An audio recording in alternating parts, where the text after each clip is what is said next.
안녕하세요. 부연의 총무를 맡고 있는 기찬호입니다. 지금 세계적 상황이 안 좋은 관계로 여러분의 얼굴을 마주대지 못하고 이렇게 온라인 강의로 부연의 특강을 하게 되었는데요. 이렇게 얼굴을 마주보지 못하는 것에 대해서 상당히 안타깝지만 어쨌든 온라인 강의를 함으로써 또 더 많은 여러분이 이 강의를 청취할 수 있고 또 시간의 제약을 받지 않고 보다 많은 분들이 청취할 수 있다는 장점이나 좋은 점을 생각하면서 오늘 강의를 하도록 하겠습니다. 오늘 강사님으로 모신 분은 현 레이옥시전의 대표님을 맡고 계신 김재범 강사님이시고요. 오늘의 주제는 경매 공부에 바다에 빠져보자 라는 주제로 강의를 해주시겠습니다.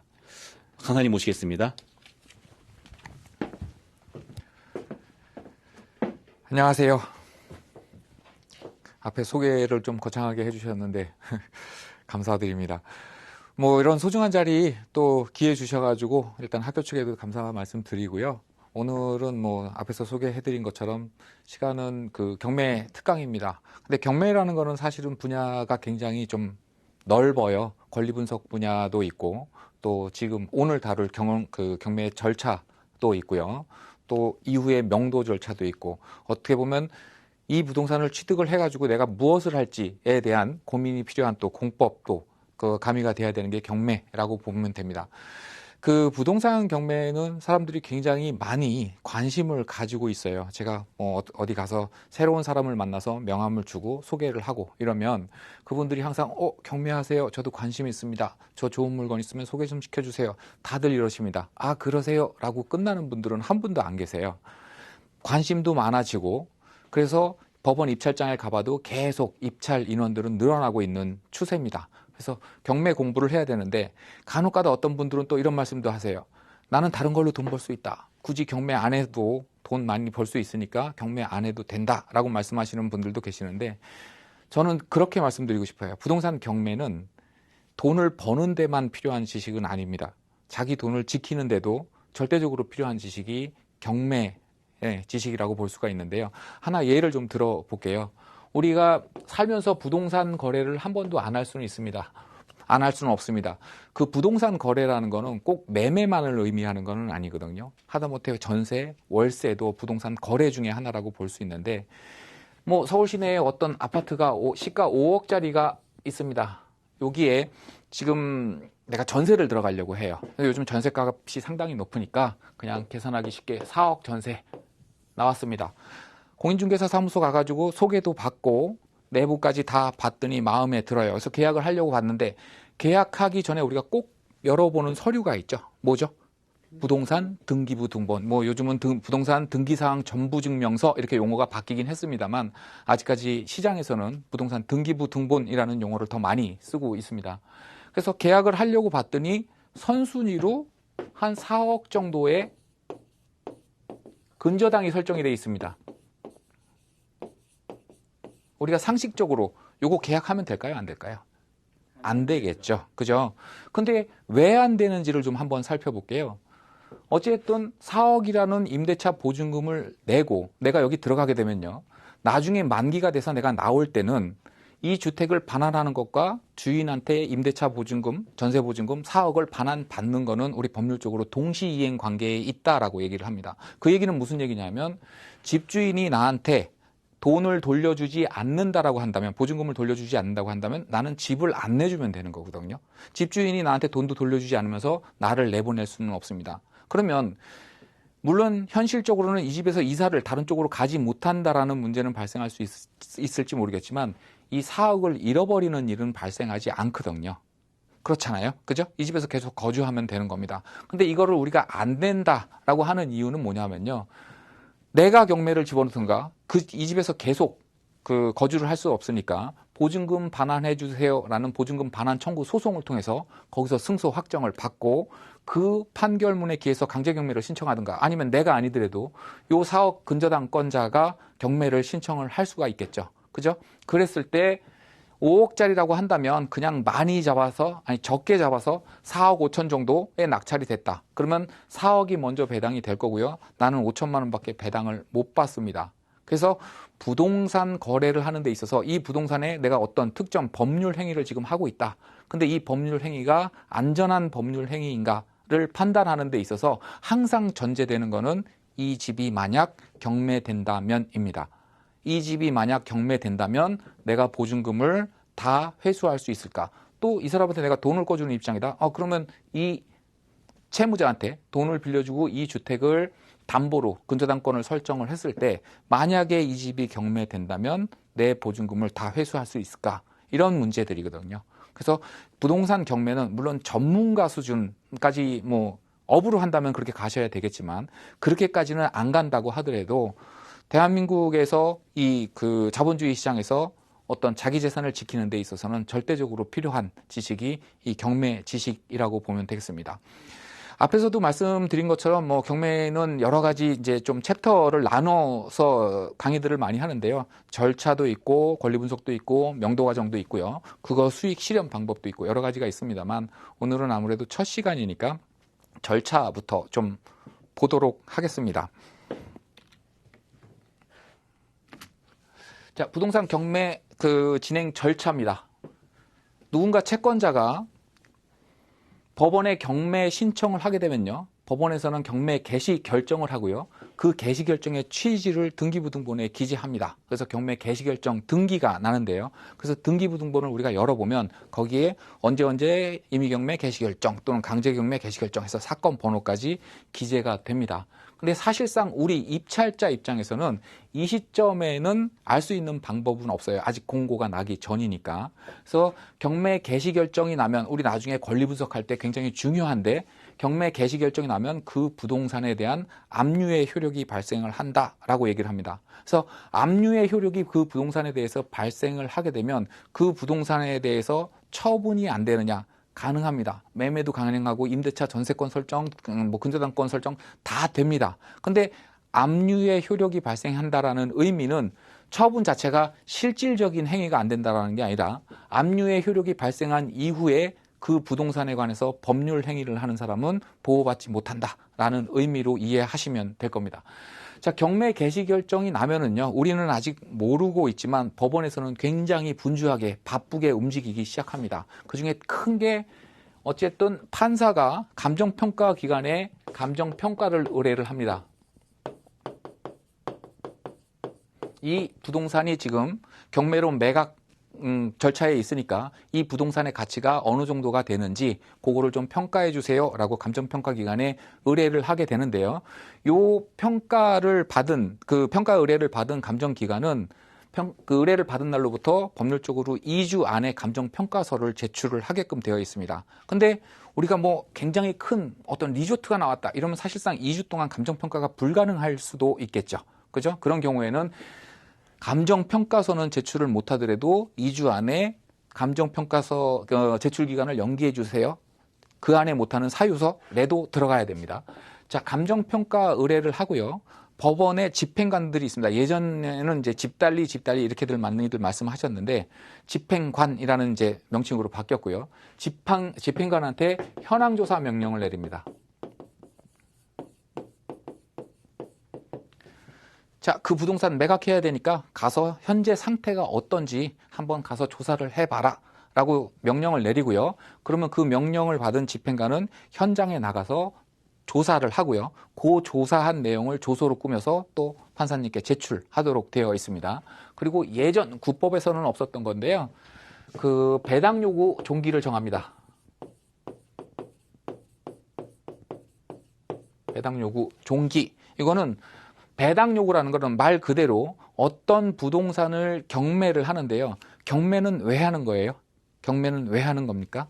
채권을 해소하기 위해서. 예, 그게 최종적인 목적인데요. 경매는 돈 만들려고 하는 겁니다. 어떤 사람이 부동산을 소유하고 있는 사람이 A라는 사람이 있습니다. 요 A라는 사람이 B한테 줄 돈이 있는데 돈을 안 주니까 B가 법원에 경매를 신청하는 거죠. 나 A한테 받을 돈이 있는데 얘가 안 주네요. 재산이 이렇게 뻔히 있으면서. 그죠? 그러니까 요 주택을 경매해서 그 대금을 나한테 지급해 주세요 라고 얘기를 하는 겁니다. 그래서 우리 부동산 경매를 환가 절차다 이렇게 얘기를 해요. 물건을 금전으로 바꾸는 절차다 이렇게 얘기를 합니다. 그래서 어찌됐든 B가 돈을 받는데 이 부동산 또는 이 채무자와 관계된 다른 채권자들도 많이 있을 거잖아요. 그죠? 그 사람들이 나도 A한테 받을 돈이 있어요. 나도 이 부동산에 관해서 받을 돈이 있습니다. 그러니까 나도 돈을 주세요 라고 요구하는 것이 배당 요구고요. 이 배당 요구를 옛날 국법 때는 낙찰이 되고 나서 매각 허가 결정, 허브 결정이 나는 이 시점까지 가능했었어요. 우리는 아직 권리 분석은 안 배웠으니까 잘 이해가 안 가실 수는 있습니다만 어떤 문제가 발생을 하냐면 입찰 시점 현재까지도 배당 요구를 안 하고 있었는데 낙찰을 받고 났더니 배당 요구가 들어와서 낙찰자가 인수해야 되는 부담이 달라지는 경우가 굉장히 많았습니다. 그러면 낙찰자가 인수해야 되는 부담이 달라지게 되면 이 시점에서 매각 허가 결정을 내지 않고 불허가 결정을 해서 다시 처음으로 돌아가거든요. 그러면 이게 절차상에 또 비용상에 손해가 많이 발생을 하니까 신법으로 넘어오면서 배당 요구 종기라는 시점을 둬서요. 최초 매각기일 전에 이 종기를 정하게 바꿨습니다. 그래서 지금 현행법 상으로는 배당 요구를 할 수 있는 시점 또 배당 요구를 했다가 배당 요구 안 하는 게 낫겠다 처리하는 시점은 항상 요 배당 요구 종기까지만 가능하고요. 그 이후에는 사실상 효력이 없습니다. 그러면 배당 요구 종기 법원이 정해서 발표를 했는데 그 시점 이후에 내가 배당 요구를 하면 법원이 안 받아주느냐? 받아줍니다. 이게 왜 받아줄 수밖에 없냐 하면요. 법원에서 어떤 결정 행위는 누구만 할 수 있어요? 판사님만 할 수 있는데 그 판사님이 민사신청과 접수계에 앉아 계신 게 아니거든요.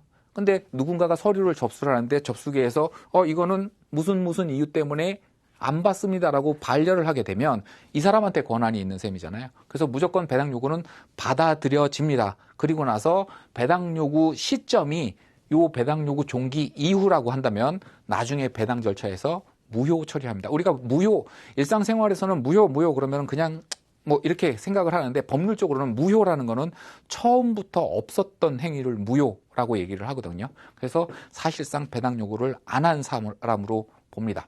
자, 배당 요구 종기 요걸 정해서 발표를 합니다. 그리고 나서 여기서부터 매각 공고가 날 때까지는 상당한 시간이 지나요.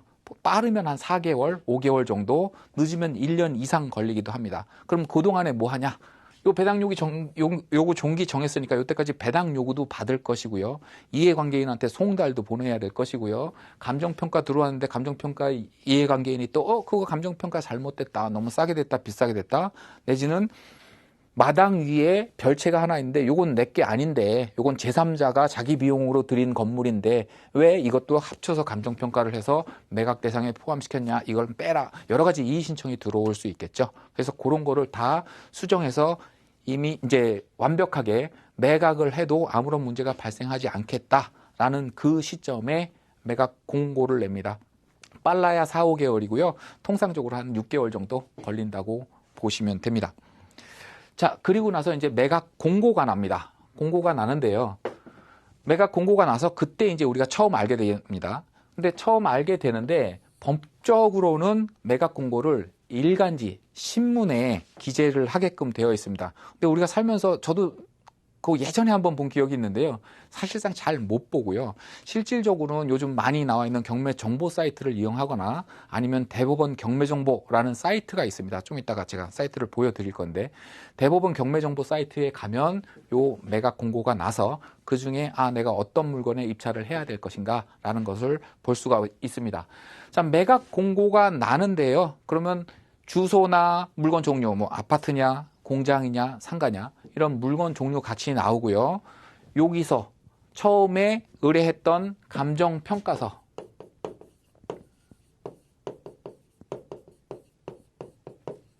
그 다음에 현황조사서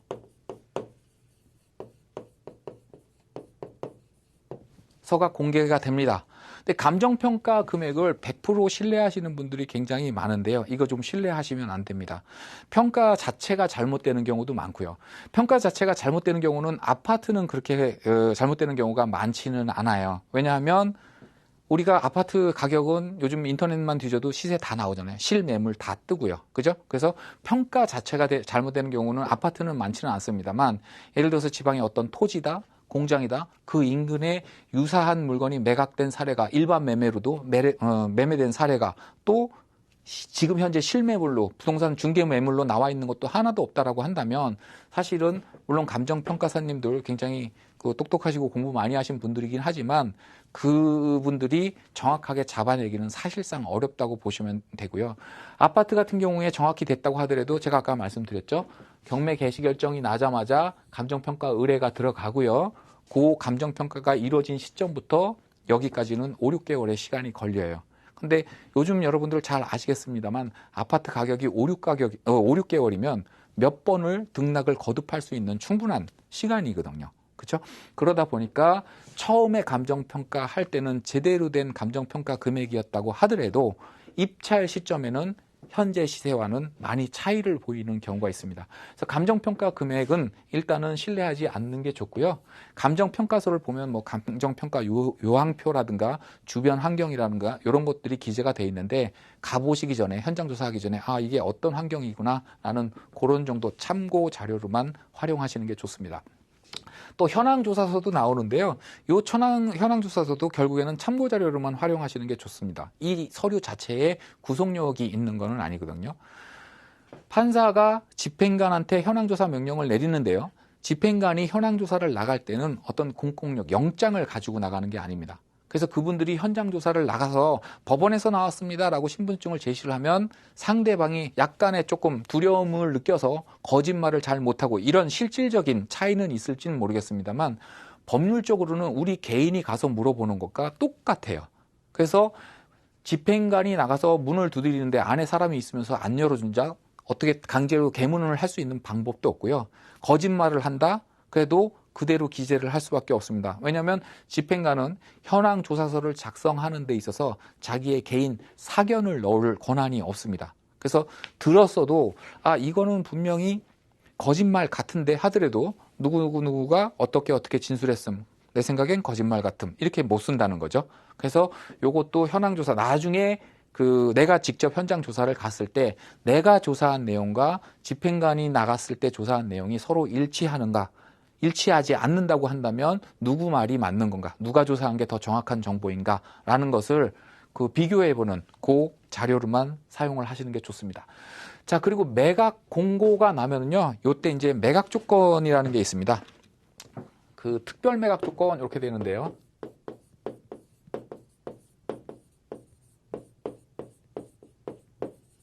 자, 매각 조건이라는 것은 이 부동산을 매각하는 데에 붙는 조건을 얘기를 하는 거고요. 우리 법에서 특별 나오면은 반드시 상방되는 개념으로 법정 매각 조건이라는 게 나옵니다. 자, 법정 매각 조건이라는 거는 경매 공부를 많이 안 해보신 분들도 알 수 있는 정도, 이미 경매는 이렇게 진행한다라고 법률로 정해놓은 조건을 말합니다. 예를 들어서 여러 명이 입찰을 했을 때는 누가 가져가요? 제일 가격을 높게 쓴 사람이 가져가잖아요. 그죠? 그렇게 가장 높게 쓴 사람이 가져간다든가 아니면 입찰할 때 보증금을 동봉해서 넣어야 된다든가 그 금액은 최저 입찰가의 10%라든가 이런 것들은 이미 법으로 정해놓은 매각 조건이기 때문에 요 부동산 매각 공고를 할 때 그 부동산에 대해서 조건으로 별도의 표시를 하지 않습니다. 이미 법으로 정해져 있는 거기 때문에. 근데 그거와는 달리 특별 매각 조건이라는 건 이미 법정 매각 조건은 있지만 요 경매 사건에 한해서는 요 부동산을 매각하는 데 있어서만큼은 요런 조건을 좀 붙여볼 필요가 있겠다. 붙여야 되겠다라고 판사님께서 판단을 하시면 그 무엇이든 붙일 수 있는 게 이 특별 매각 조건입니다. 그러다 보니까 우리 이론적으로는 특별 매각 조건으로 붙을 수 있는, 그죠? 특별 매각 조건으로 붙을 수 있는 조건의 경우의 수는 무수히 많다라는 거죠. 그죠? 그래서 어떤 것들이 특별 매각 조건으로 붙느냐라는 것을 이 시간에 다 열거할 수는 없고요. 우리가 실무에서 많이 발견되는 몇몇 가지만 좀 보도록 하겠습니다. 첫 번째는 뭐냐면요. 입찰 보증금입니다. 입찰 보증금을 원칙적으로 법정 매각 조건은 당해차 입찰 최저 가격의 10%를 동봉해서 넣게끔 되어 있는데요. 이 입찰 보증금 10%가 아니라 20%다 또는 30%다 이렇게 특별 매각 조건을 붙이는 경우가 있습니다. 이거는 어떤 경우냐 하면은요. 매각 공고가 나고 7일 전에 그 서류 열람이 가능하고요. 입찰했어요. 그래서 낙찰자가 나왔습니다. 우리 최고가 매수 신고인 이렇게 얘기하는데 낙찰자가 나왔고요. 절차상의 하자가 아무것도 없어서 매각 허가 결정이 났고 일주일이 또 지나서 허가 결정에 대한 확정까지 났습니다. 그러면 이제 잔금 기한이 잡히는데 잔금을 언제까지 내라라고 공고를 했음에도 불구하고 이 낙찰자가 잔금을 지급하지 않는 겁니다. 그러면 이 낙찰자가 입찰 당일날 냈던 입찰 보증금은 몰취를 하고요. 다시 매각 공고 시점으로 돌아갑니다. 이렇게 절차상의 하자가 있어서 야 무효 매각 불허거 해서 다시 돌아가는 거는 우리가 재매각 사건이라고 얘기를 안 하고요. 절차상의 하자 전혀 없이 잔금 기한까지 잡혔는데 잔금을 안 내서 다시 돌아가는 거. 우리 이런 거를 재매각 사건이라고 얘기를 합니다. 재매각 사건. 요 재매각 사건에서는 판사님께서 입찰 보증금 10%가 아니라 20%야. 10%가 아니라 30%야 라고 매각 조건을 붙일 수가 있습니다. 요거는 이미 아무런 하자 없이 진행이 됐는데 잔금을 안 치렀다라고 한다면 서류상으로 드러나지 않은 법률적으로는 문제가 없지만 사실상의 어떤 실질적인 문제가 있는 물건일 가능성이 크니까 특히 긴장하라라는 그런 취지로 이해하시면 될 겁니다. 그래서 이 입찰 보증금이 20% 또는 30%로 특별 매각 조건이 붙었는데 그냥 법정 매각 조건대로 10%만 지급을 했다. 나중에 보완 안 됩니다. 그냥 무조건 무효 처리. 1원이라도 빠지면 그 무효 처리가 되는 거기 때문에요. 뭐 다행히 1등이 아니었다라고 한다면 크게 아깝지는 않겠습니다만 1등 최고가 매수 신고인 신고 가격을 써 놓고도 요 보증금 미달로 인해서 그 취득의 기회를 잃어버리는 경우도 실무에서는 많이 발생하는 일이니까 특별 매각 조건 좀 자세히 들여다보실 필요가 분명히 있습니다. 그다음에 정말 이제 제가 이 일을 많이 하면서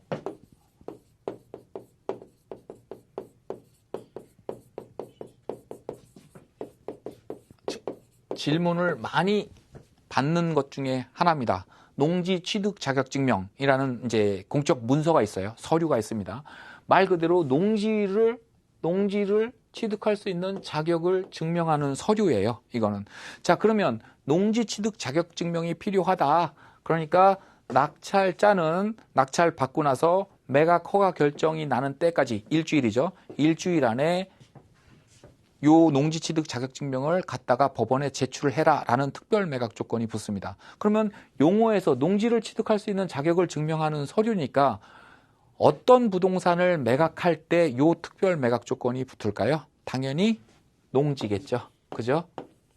경매로 지금 농지가 매각되고 있습니다. 농지가 매각되는 경우에는 특별 매각 조건으로 농지 취득 자격 증명을 매각 허가 결정 기일까지 제출하라라는 특별 매각 조건이 붙습니다. 그래서 이것 때문에 농지를 취득 못하겠다, 입찰 못하겠다 하시는 분들이 되게 많아요. 이거에 대해서 질문이 굉장히 많이 들어옵니다. 근데 결론부터 말씀을 드리면 이 농지 취득 자격 증명을 받는 거에 대해서 크게 우려하실 필요는 전혀 없어요. 이거를 뭐하고 많이 혼동하시나 하면요. 농지원부 들어보셨어요? 농지원부. 이 농지원부라는 것은 지금 현재 농사를 짓고 있는 사람이 자기가 농사를 짓고 있다라는 거를 증명하는 데 필요한 서류입니다. 이거하고는 다른 서류고요. 또 토지거래 허가구역 있죠. 그죠? 거기서 몇 년 이상 거주를 해야 된다. 뭐 이런 요건이 붙는 그거하고 혼돈하시는 분들이 굉장히 많다 보니까 내가 그 지역에 안 사는데 뭐 강원도 화성에 농지가 좋은 게 나왔습니다. 그래서 그 지역에 화성에 제가 안 살았는데 거기에 주민등록을 둔 적이 한 번도 없는데 그거 입찰해도 될까요? 이런 질문들은 많이 들어오는데 전혀 상관이 없습니다. 예전에는 문제가 있었어요. 예전에는 어떤 조건이 있었냐면 이 농지 취득 자격증명을 받으려면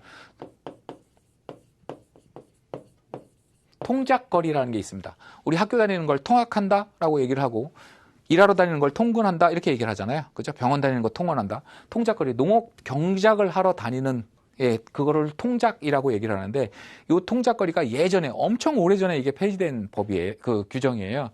이 통작거리가 직선거리로 20km를 초과하면 농취증이 안 나왔습니다. 그래서 농지취득 자격증명 신청서에 보면 통작거리 기재하는 난이 아직도 있습니다. 아직도 거기다가 통작거리를 실제 뭐 서울에서 하천이다, 뭐 한 200kg 될래나요? 한 180kg 될래나요? 그렇게 적으시면 됩니다. 전혀 문제되지 않아요. 근데 예전에는 20kg가 사실상 넘어간다라고 한다면 집에서 왔다 갔다 하면서 거주지서부터 취득하려는 농지까지 왔다 갔다 하면서 그 농업 경영을 한다라는 게 사실상 불가능하다. 그러면서 뭘 여기다가 농지를 취득하려고 그러느냐. 그래서 요 규정이 있었는데 요거 오래전에 폐지됐고요. 또 하나는 뭐냐면 농지위원이라는 분들이 계세요. 지금도 그 시골에 가면 농지위원이라는 분들이 계십니다. 주로 전현직 이장님들이 많이 요 직책을 맡고 계시는데요. 예전에는 그 지역에 농지를 취득하려면 요 농지위원 두 분한테 동의서를 받았어야 됩니다. 그러니까 농지위원은 그 지역에 뭐 오래 거주하신 분들이잖아요. 그래서 그분들이 봐서 새로운 사람이 들어오거나 아니면 이 지역에서 살던 사람이 농지를 취득하거나 할 때, 아, 이 사람은 우리 동네에서 농사 지을 사람이 맞아요 라는 동의서였어요. 도장을 찍어줘야 됩니다. 그래서 낙찰을 받고, 이 농지취득 자격증명이라는 거는 꼭 경매에만 필요한 건 아닙니다. 농지에 대한 소유권을 취득할 때, 그때는 일반 매매로 사실 때도 요거는 필요한 서류예요. 경매에도 예외가 아닐 뿐입니다. 그래서 경매로 낙찰을 받고 아니면 또 일반 매매로 계약을 하고 농지위원분들한테 요 동의서를 받으러 시골을 찾아갑니다. 그래서 물어 농지위원분들한테 가는데요. 이분들한테 위원님 제가 여기 뭐 이 지역에 농지를 하나 지금 낙찰을 받았는데요. 또 매매 계약을 이제 체결을 했는데요. 동의서 좀 부탁드립니다. 그러면 그분들이 잘 안 찍어줬어요. 외지인이 와가지고 괜히 무르리는 것 때문에.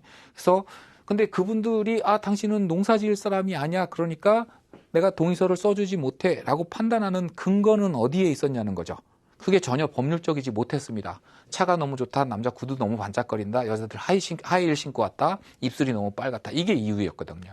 그러니까 법률적이지도 못한 근거로 판단을 했고요. 그걸로 인해서 뒷거래가 시작이 되는 거죠. 그냥 안 돌아오죠. 그죠? 그래서 아유 위원님 뭐 이거 뭐 점심이나 막걸리나 사드세요. 그래서 봉투를 내밀고 이러면 물론 다 그랬던 건 아닙니다. 그런 일도 있었다라는 말씀을 드리는 거고요. 그러다 보면 안 찍어주시던 분도 찍어주고 이런 일들이 왕왕 발생을 하다 보니까 야 이것도 문제가 있다 해서 이것도 폐지가 됐습니다. 그래서 지금은 20km 통작거리 제한도 없고 농지위원 동의서도 없어요. 그래서 신청만 하게 되면 물리적인 하자만 없으면 그 농지에 물리적인 하자만 없으면 농지취득 자격증명은 100% 나온다고 보시면 됩니다. 그럼 물리적인 하자라는 건 뭐냐 하면요. 물리적인 하자. 예를 들어서 예전에는 뭐 이렇게 하천이 이렇게 흘렀습니다. 그런데 여기에 있는 농지예요. 근데 지난번 홍수 때 여기로 쓸고 갔습니다. 복구가 안 될 정도로 물길이 바뀌어 버렸어요. 그러면 지목상으로는 여전히 농지지만 물이 철철 흐르고 있거든요, 지금. 여기에다 농사가 가능합니까? 불가능하죠. 그래서 이런 토지를 낙찰을 받고 농지취득 자격증명 신청을 하게 되면 그 읍면 동사무소에 신청을 하는 건데, 원래는 시군구청 업무인데, 그 실무는 읍면 동사무소로 이관이 돼 있습니다. 거기 담당 계장이 아니 물이 이렇게 철철 흐르는데 여기다 뭘 심어서 무슨 농사를 짓겠다고 여기에다가 농지취득 자격증명을 신청하십니까? 그러고 안 내줘요. 이런 것도 있고 실질적으로 토지가 있는데요. 이 위에 주택이 있습니다. 근데 이 지목이 대지가 아니고 농지로 그대로 남아있는 거예요. 농지로. 요게 왜 이런 일이 벌어질 수 있는지는 좀 이따 다시 설명을 드리고요. 어쨌든 농지법상 농지이다 보니까 이 주택을 나는 지금 집을 낙찰 받은 거거든요. 전원주택을 멋있는 전원주택을 하나 지금 낙찰을 받은 겁니다. 그러면 건물 하나, 토지 하나를 낙찰을 받는 건데 어쨌든 매각 대상, 내가 취득하는 대상 부동산 중에 농지가 들어가 있기 때문에 농지 취득 자격증명 제출을 해야 됩니다. 그리고 나서 읍면 동사무소 가서 신청을 했더니 담당 계장이 그러죠. 또 집이 지어져 있고 콘크리트 포장까지 다 되어 있는 여기다 뭘 심어서 농사를 지으려고 합니까? 농지 취득 자격증명 발급 못 해드립니다. 이제 이런 경우가 발생할 수 있어요. 그래서 현장을 가 보셔야 되고요. 반드시 당연한 얘기지만 입찰 전에는 현장 조사를 해야 되고요. 현장 조사를 했을 때 농사 짓는데 전혀 문제가 없는 토지다라고 한다면 농지 취득 자격증명은 100% 나온다. 이렇게 생각을 하시면 됩니다. 다만 농지 취득 신청할 때 기재하는 난이 있는데요. 결론적으로는 지금 농지는 대한민국 국민이면 누구나 다 살 수 있다라는 얘기인 거잖아요. 그죠? 근데 우리나라 농지법은 사실은 그렇게 규정을 하고 있지는 않아요. 농지법 6조는 뭐라고 얘기를 하고 있냐면 농지는 자기의 농업 경영에 이용하거나 이용할 자가 아니면 이를 소유하지 못한다 이렇게 돼 있습니다. 그러니까 이 사람 아니면 이 사람, 두 종류의 사람 아니면은 다른 사람은 아무도 소유하지 못한다라는 문구상으로 국어학적으로 보면 그런데 자기의 농업 경영에 이용하거나 현재 농사를 짓고 있는 사람인 거죠. 이용할 자, 현재 농사를 안 짓고 있는 사람이잖아요. 그러니까 둘 다에 해당하지 않는 사람들은 사실상 없다라는 거예요. 물론 농지 취득 자격증명을 신청하러 가서 나는 여기서 농사를 짓고 있는 건 아닙니다. 그러니까 농사를 짓겠습니다 해야 되는데 그게 아니라 투기할 겁니다. 이러면 안 되겠죠. 그죠? 취득 목적에다 그렇게 기재를 하면 당연히 안 되는데 취득 목적에 그렇게 기재를 할 수도 없어요. 취득 목적이 주관식이 아니라 객관식입니다. 사지선다예요. 사지선다. 그래서 하나는 주말 영농 체험, 하나는 농업 경영, 또 하나는 공용징수, 또 하나는 개발행위 이렇게 4개예요. 4개 중에 하나 체크를 하는 겁니다. 그래서 거기다 어디다 체크를 해야 되냐면 취득하려는 농지가 1000제곱미터를 넘어가면은요, 농업 경영에다 체크를 하셔야 되고요. 1000제곱미터 미만일 경우에는 주말 영농 체험. 그리고 나서 또 뭐 있다 그랬죠? 뭐 그 공용징수. 그다음에 개발행위. 이렇게 있는데 공용징수는 뭐 이거는 국가나 지자체에서 징수하는 그 내용이고 우리랑 상관없는 얘기고요. 개발행위는 여기다 체크하시는 분들이 가끔 있어요. 아, 내가 농지를 사긴 사는데 나는 여기서 농사 지을 게 아니라 전원주택 질 거예요. 그럼 농지 개발행위 허가 받아서 집을 지어야 되거든요. 그러니까 여기다 체크하시는 분들이 많은데 그거 아닙니다. 내가 거기다 전원주택을 지으려고 농지를 취득하더라도요. 요 면적을 기준으로 요거 아니면 요거에다 체크를 하는 겁니다. 그러면 이거는 뭐냐? 이거는 어떤 때 체크를 하는 거냐? 예를 들어서 A라는 사람이 토지를 소유하고 있습니다.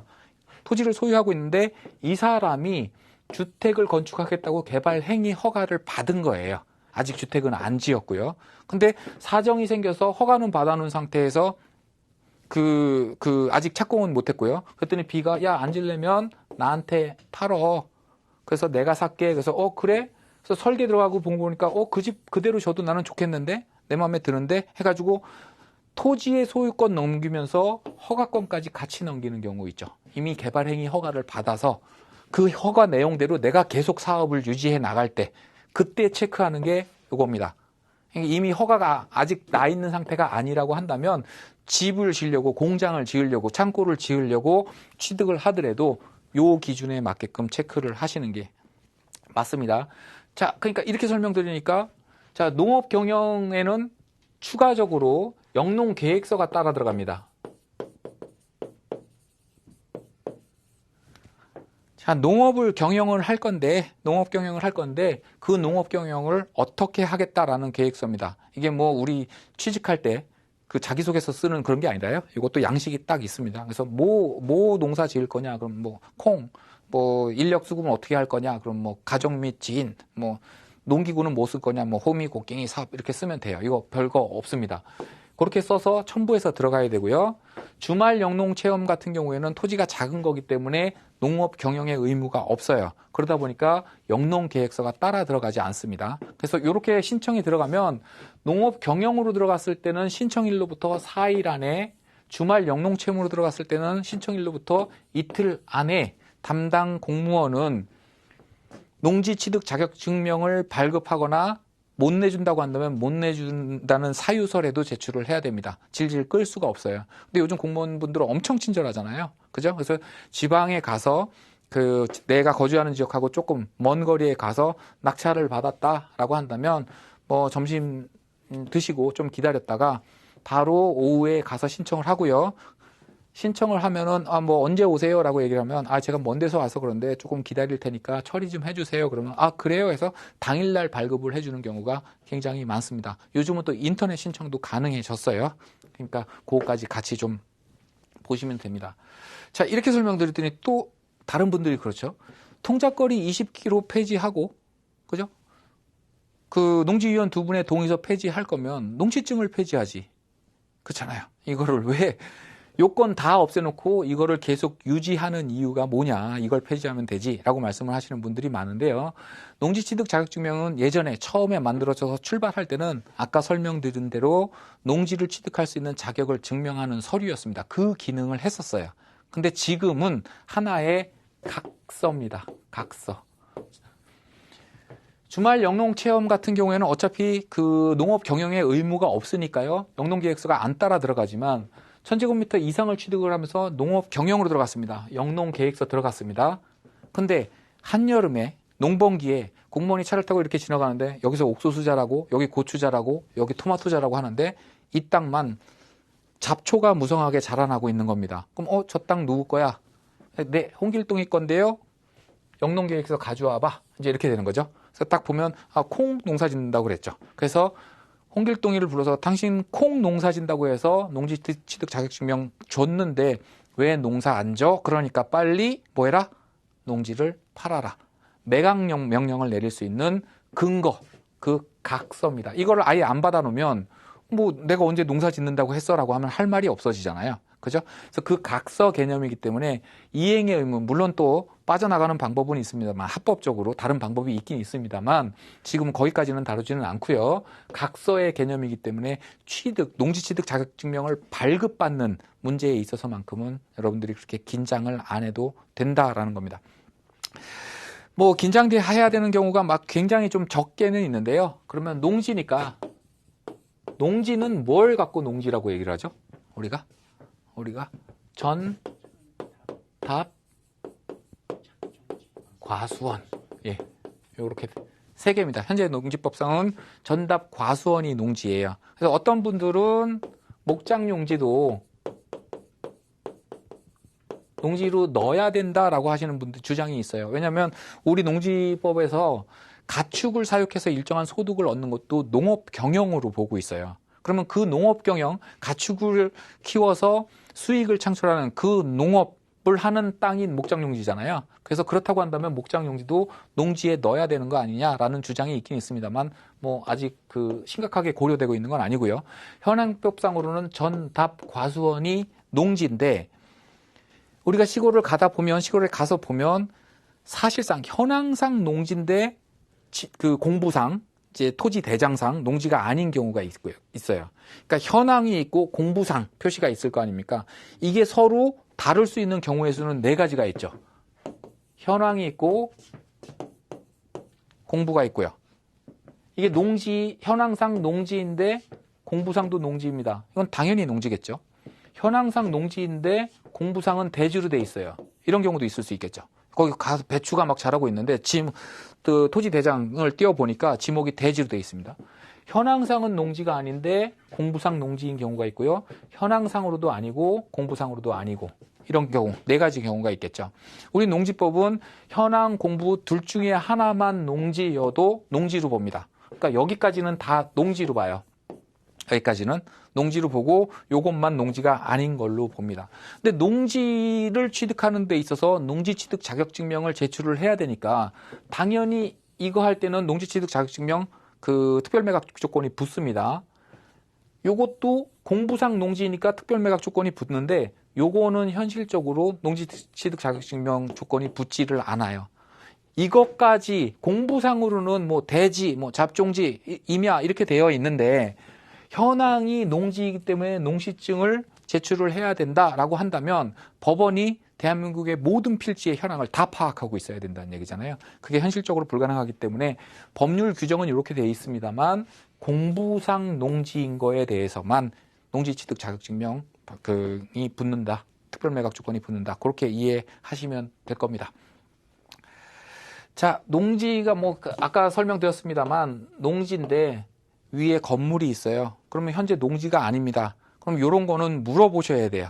읍면 동사무소 가가지고 이게 지금 경매에 나왔는데 현황상으로는 지목상으로는 전입니다. 공부를 띄워봤더니 근데 제가 현장 가봤더니 집도 지어져 있고 또 포장도 되어 있어요. 농사를 못 짓게 되어 있습니다. 그러면 요거 농지취득 자격증명 발급 받을 수 있나요? 라고 물어보세요. 그러면 거기서 아, 뭐 이건 행위 허가를 다 받아가지고 끝난 거기 때문에 뭐 농지증 안 받아도 되는 겁니다. 이걸 줄 수도 있고요. 원상 복구 계획서를 같이 제출하세요. 내가 낙찰 받으면 낙찰받아서 잔금 치러서 소유권 취득하면 이거 다 헐어내고 농지로 바꾸겠다라는 원상 복구 계획서를 첨부하세요. 이렇게 주장하는 데도 있고요. 아니요. 이거는 원상 복구하기 전에는 절대로 우리는 농지증 발급 못 해드립니다. 이러는 데도 있어요.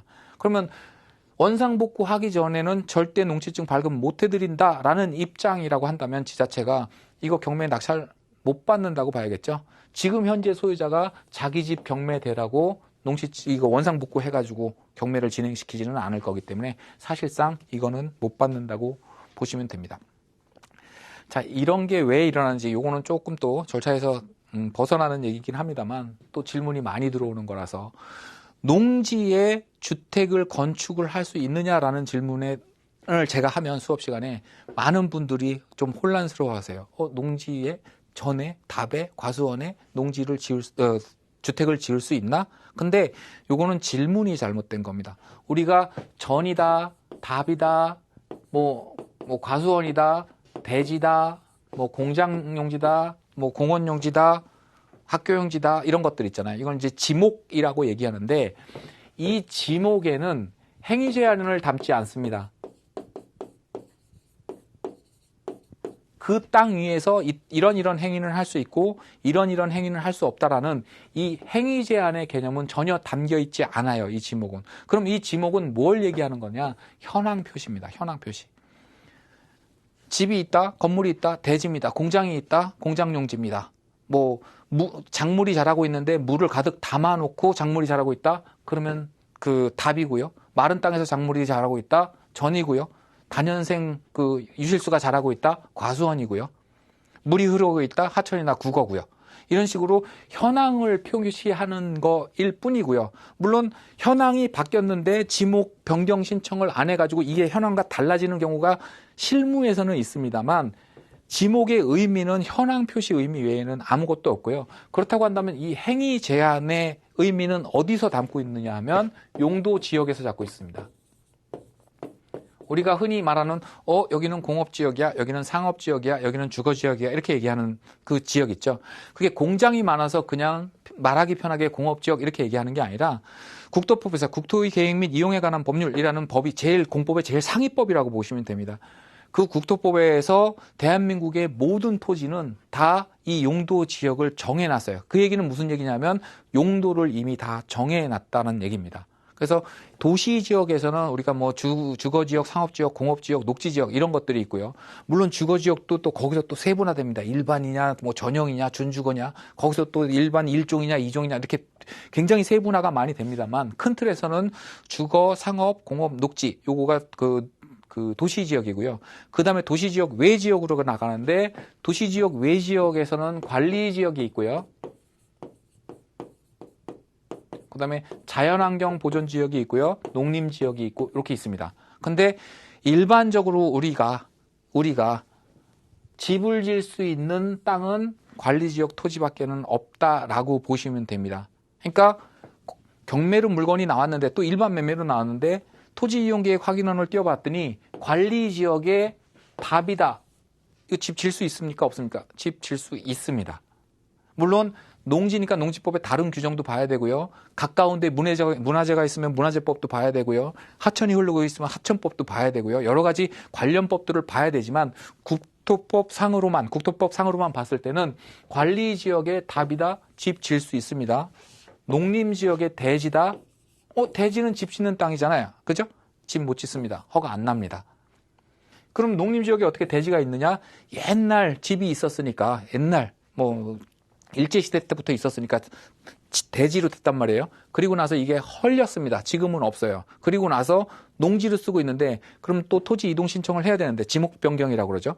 토지 이동 신청을 해야 되는데 그걸 안 하고 놔두면은 농림지역 안에서 대지가 있을 수 있잖아요. 그죠? 그래서 이거는 대지네. 그래서 덜커덕 낙찰받고 개발행위 허가 신청하면 안 받아들여집니다. 농림지역이기 때문에.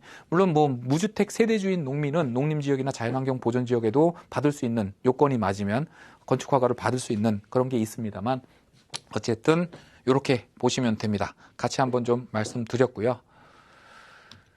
자, 특별 매각 조건 봤습니다. 뭐 농지취득 자격증명도 있고, 그다음에 보증금 뭐 20%, 30% 상향 조정하는 것도 있고요. 그다음에 사회복지법인이 있습니다. 복지법인. 예를 들면 뭐 학교법인이다, 의료법인이라든가 뭐 이런 복지법인들이 있는데요. 이 법인들은 특별법에서 따로 관리를 하고 있는데 어떤 법인이 부동산을 가지고 있습니다. 근데 그 법인이 소유할 수 있는 부동산의 종류는 기본 재산이 있고요. 일반 재산이 있습니다.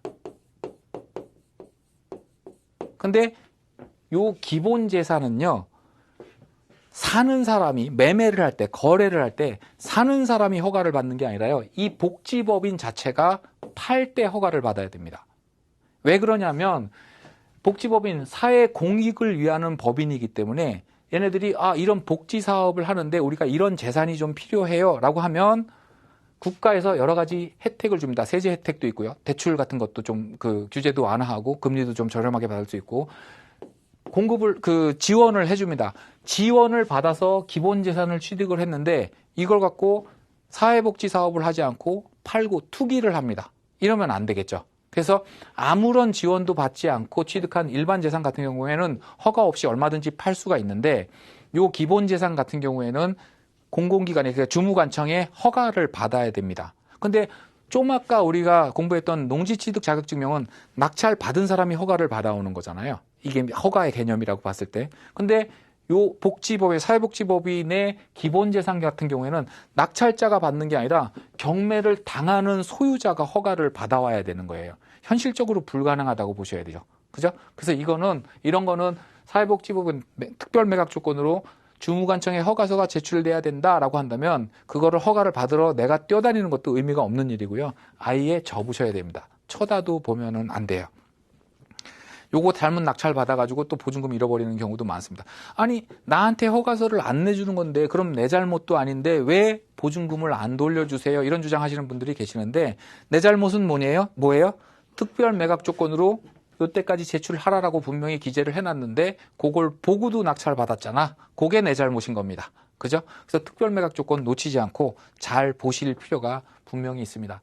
자, 앞에서도 말씀드렸다시피 특별 매각 조건이라는 것은 법정 매각 조건으로 정해놓지 않은 판사가 봐서 필요하다고 생각되는 그 어떤 것도 정할 수 있는 거기 때문에 이거 말고도 어떤 것든 수만 가지 조건이 붙을 수가 있습니다. 근데 우리가 일반 실무에서 자주 발견되는 거, 대표적인 거 3개 한번 봤습니다. 자, 그리고 나서 다시 일주일이 지납니다. 이게 보면은 입찰 당일을 우리 D-Day라고 보고요. 우리가 법원 가서 입찰하는 날을 D-Day로 보고 14일 전, 7일 전, 7일 후, 14일 후 이렇게 되죠. 일주일 간격으로 가죠. 일주일 후 간격으로 갈 수밖에 없는 게 5일 간격으로 간다 그러면 중간에 한번 토요일, 일요일 만나겠죠. 그죠? 그래서 수요일 날 시작했다 그러면 계속 수요일, 월요일 날 시작했다 그러면 계속 월요일 이런 식으로 진행이 됩니다. 자, 매각물건 명세서가 7일 전에 공개됩니다. 앞에서 공고 당시부터 볼 수 있었던 감정평가서하고 현황조사서는 참고만 하세요라고 제가 말씀을 드렸습니다. 근데 이 매각물건 명세서는 100% 신뢰를 해야 됩니다. 요거는 매각물건 명세서는 요 매각물건 명세에서 7일 전부터 입찰 당일 딱 일주일밖에 공개를 안 해요. 그리고 나서 입찰했는데 아직 1차 신건이라서 유찰이 됐다. 아무도 유효한 입찰표를 제출하지 않았다. 이런 경우에는 다시 여기로 돌아가는데요. 다시 돌아갈 때 이거 내립니다. 접어버려요. 그래서 볼 수가 없게 돼 있습니다. 이렇게 말씀드렸더니 아닌데요. 제가 봤더니 뭐 무슨 옥션 이런 데서 경매 정보 사이트에 보니까 앞으로 뭐 한 3주 남은 것도 한번 유찰돼 가지고 다시 돌아갔을 때 3주 남은 것도 이게 다 있던데요. 볼 수 있게끔 돼 있던데요. 이렇게 말씀하시는 분들이 계신데요. 그거는 1회차 때 공개됐던 거를 경매 정보 사이트에서 다운받았다가 공개를 하는 거일 뿐이에요.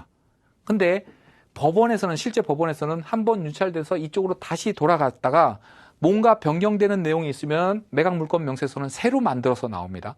그래서 미리 보려고 한 3주 정도 남아있는 매각물건 명세서를 봤다. 그거 갖고 나 분석 다 끝냈다 하더라도 입찰 내가 들어가려는 그게 2회차든 3회차든 입찰하려는 그날 일주일 이내에 다시 한번 열어봐야 됩니다. 앞선 회차에서 공개됐던 매각물건 명세서하고 바뀐 내용이 있는지 없는지 요거 꼭 체크를 해야 됩니다. 자, 매각물건 명세서 이거는 절대적으로 100% 신뢰를 하셔야 됩니다. 실제 판례도 있습니다만 매각물건 명세서 상의 기재사항이 사실과 달라서 낙찰자가 손해를 봤습니다. 그런 경우에 국가나 담당 경매계 있죠, 공무원을 상대로 손해배상 청구를 하면 승소한 케이스도 있어요. 그래서 이거는 무조건 봐야 되고요. 우리가 나중에 또 권리 분석에 대해서 같이 공부할 기회가 있을지 모르겠습니다만 우리가 일반적으로 시중에 나와 있는 책들, 강의들 보면 경매 시장에서 말소 기준 권리 이런 얘기들 많이 합니다. 말소 기준 권리가 뭐가 되고 그걸로 인해서 권리 분석을 어떻게 하고 이거 달달달달 외워가면서 이제 공부하시는 분들이 많은데요. 사실 이거 딱 한 장이거든요. 딱 A4 한 장입니다. 이 한 장에 그 내용 다 나와 있어요. 그거 공부하실 필요 전혀 없습니다. 좀 이따가 제가 매각물건 명세서 보여드리도록 하겠습니다. 화면에 띄워서요.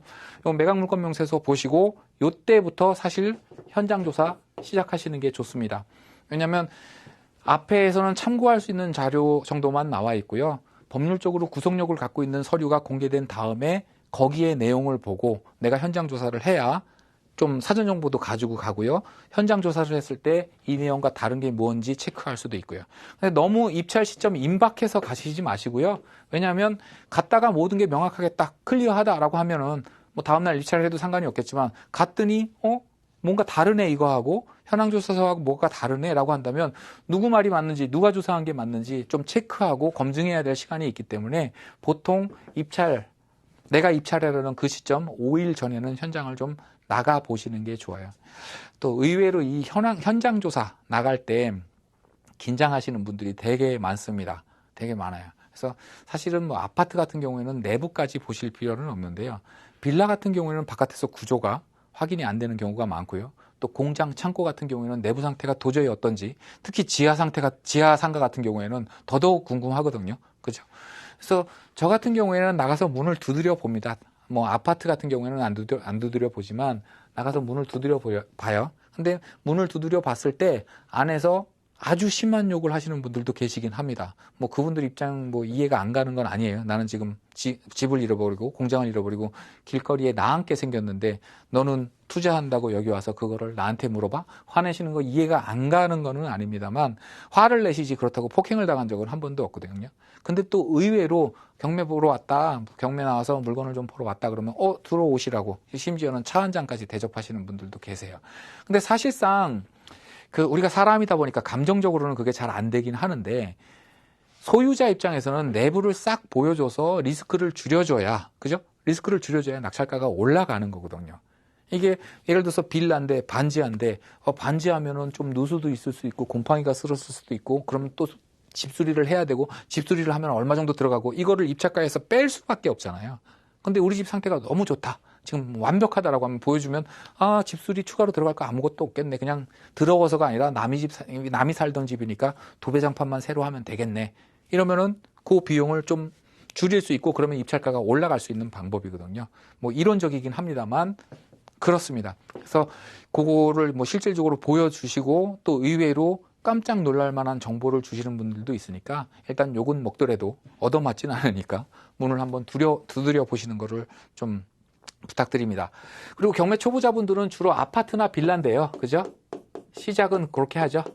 아파트나 빌라를 많이 하는데 요 시세가 중요합니다. 아파트 빌라는 권리 분석에서 크게 문제가 있는 경우도 그렇게 많지는 않고요. 물건상의 하자가 그렇게 크게 있는 경우도 많지는 않습니다. 시세를 정확히 판단을 해서 그 금액에서 얼마만큼 낮췄을 것인가, 이게 이제 입찰가를 산정하는 요령인데요. 그렇다고 한다면 시세를 정확하게 판단을 해야겠죠. 이걸 어디 가서 판단을 하느냐? 결국에는 공인중개사 사무소입니다.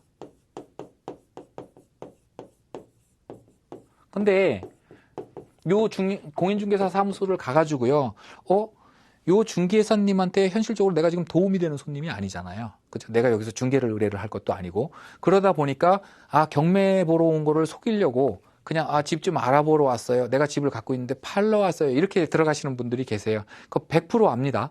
공인중개사분들이, 경매 나와서 물어보는구나 라는 걸 100% 알아요. 근데 솔직하게 얘기를 하고 오픈을 하고 물어보면 친절하게 대답을 해줄 것도 그렇게 좀 꼼수라고 그래야 되나요? 그러면은 중개사님 입장에서는 조금 마음이 상할 수도 있죠. 빈정 상할 수도 있죠. 그래서 정확한 정보를 안 주는 경우도 있습니다.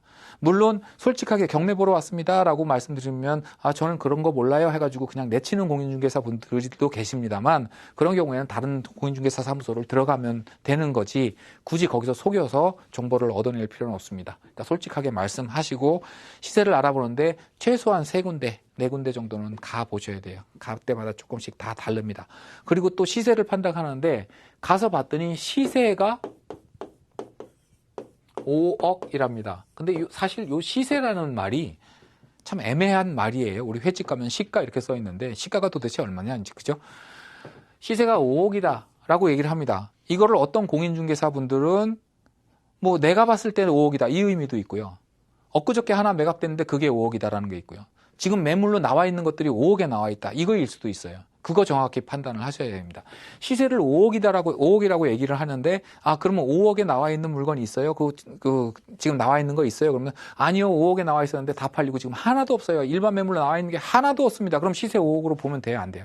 안 됩니다. 그 이상으로 봐야 돼요. 그죠? 그래서 시세는 5억이래요. 그래서 나와 있는 물건이 있어요? 많대요. 그래서 뭐 5억짜리가 지금 한 1000세대 되는데 한 20, 30개 나와 있대요. 그리고 나서 말만 잘하면 한 4억 8천도 된대요. 이거 시세를 5억으로 보면 안 되겠죠. 그래서 거기서 중개사님들이 말씀해 주시는 것과 현황, 매물 현황까지도 좀 판단을 해가지고 그렇다고 한다면 이거는 얼마로 봐야 된다라는 그런 판단을 좀 하실 필요가 있습니다. 자, 그리고 나서 이제 입찰을 하러 갑니다. 지방 법원마다 조금씩 차이가 있기는 합니다만 대부분 오전 10시에 시작을 해요. 10시에. 어떤 법원은 10시 30분에 하는 경우도, 법원도 있습니다.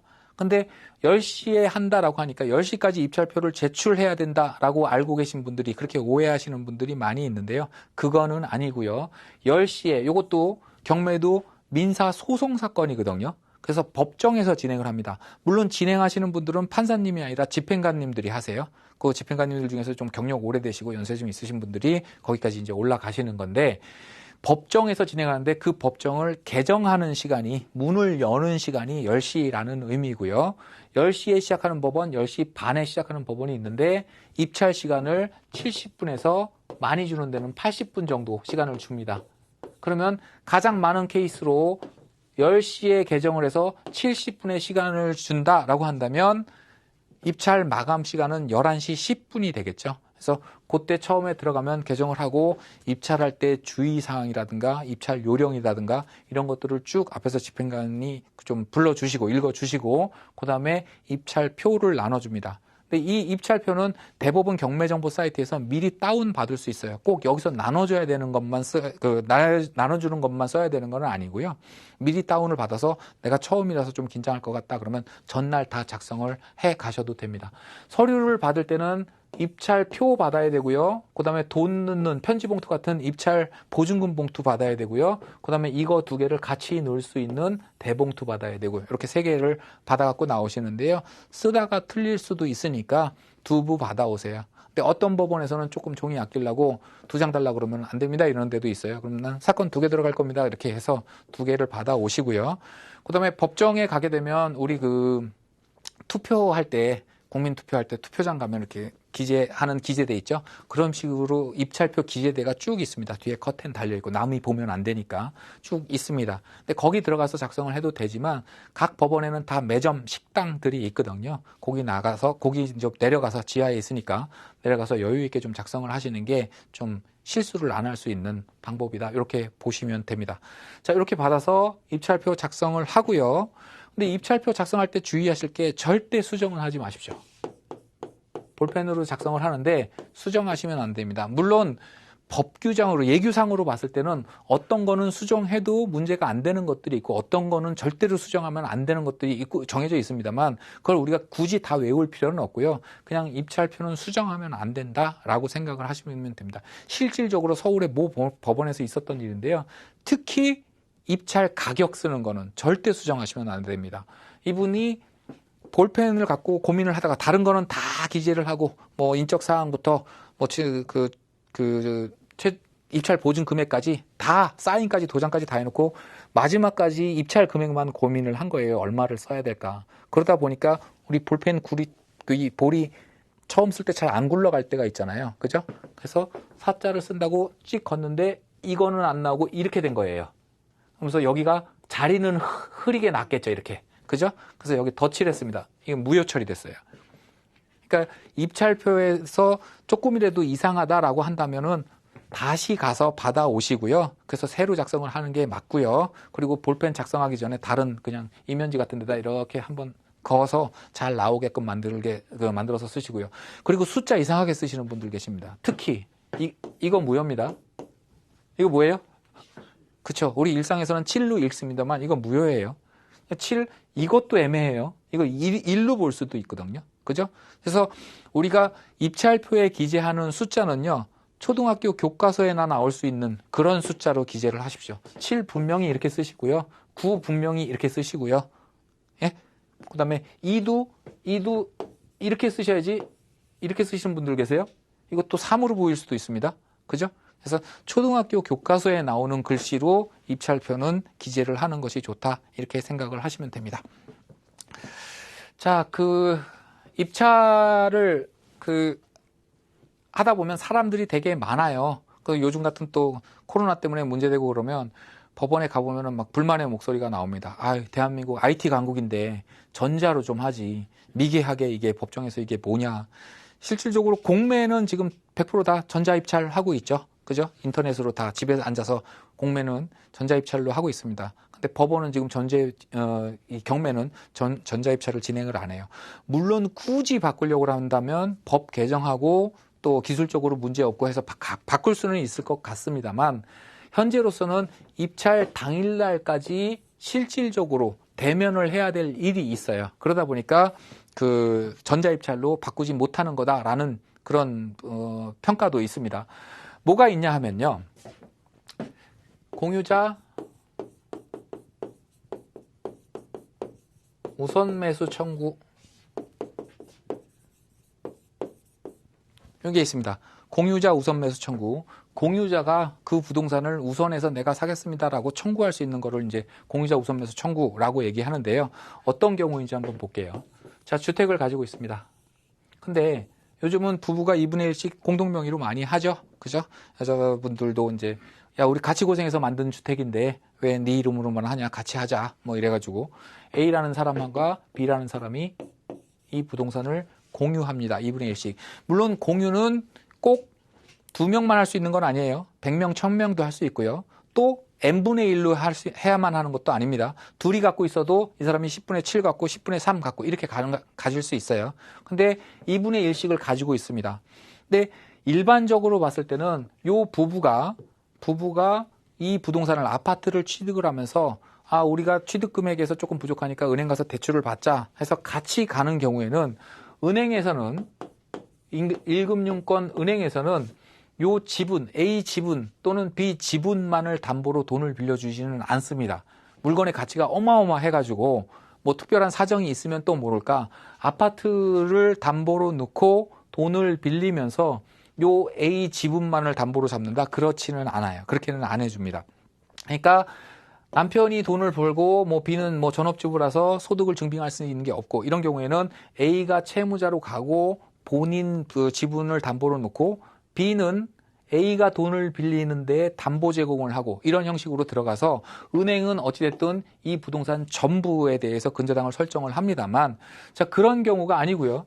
돈을 처음에 빌릴 때, 이 아파트를 처음에 살 때는 돈을 안 빌렸습니다. 여유가 있었어요. 근데 남편이 밖에 나가서 도박하고 술 먹고 카드 쓰고 안 갚고 막 이럽니다. 그러면 카드사에서 독촉이 들어오겠죠. A한테 카드값 빨리 내세요 그러고 안 내고 있습니다. 안 내면 카드사는 A를 상대로 소송을 하고요. 뭐 지급명령 신청을 한다든가 지급명령이나 소송을 통해서 채권을 확정하고요. 그렇게 되면 A의 재산에 대해서 경매를 진행할 수가 있는데 이때 우리나라는 부부가 별산입니다.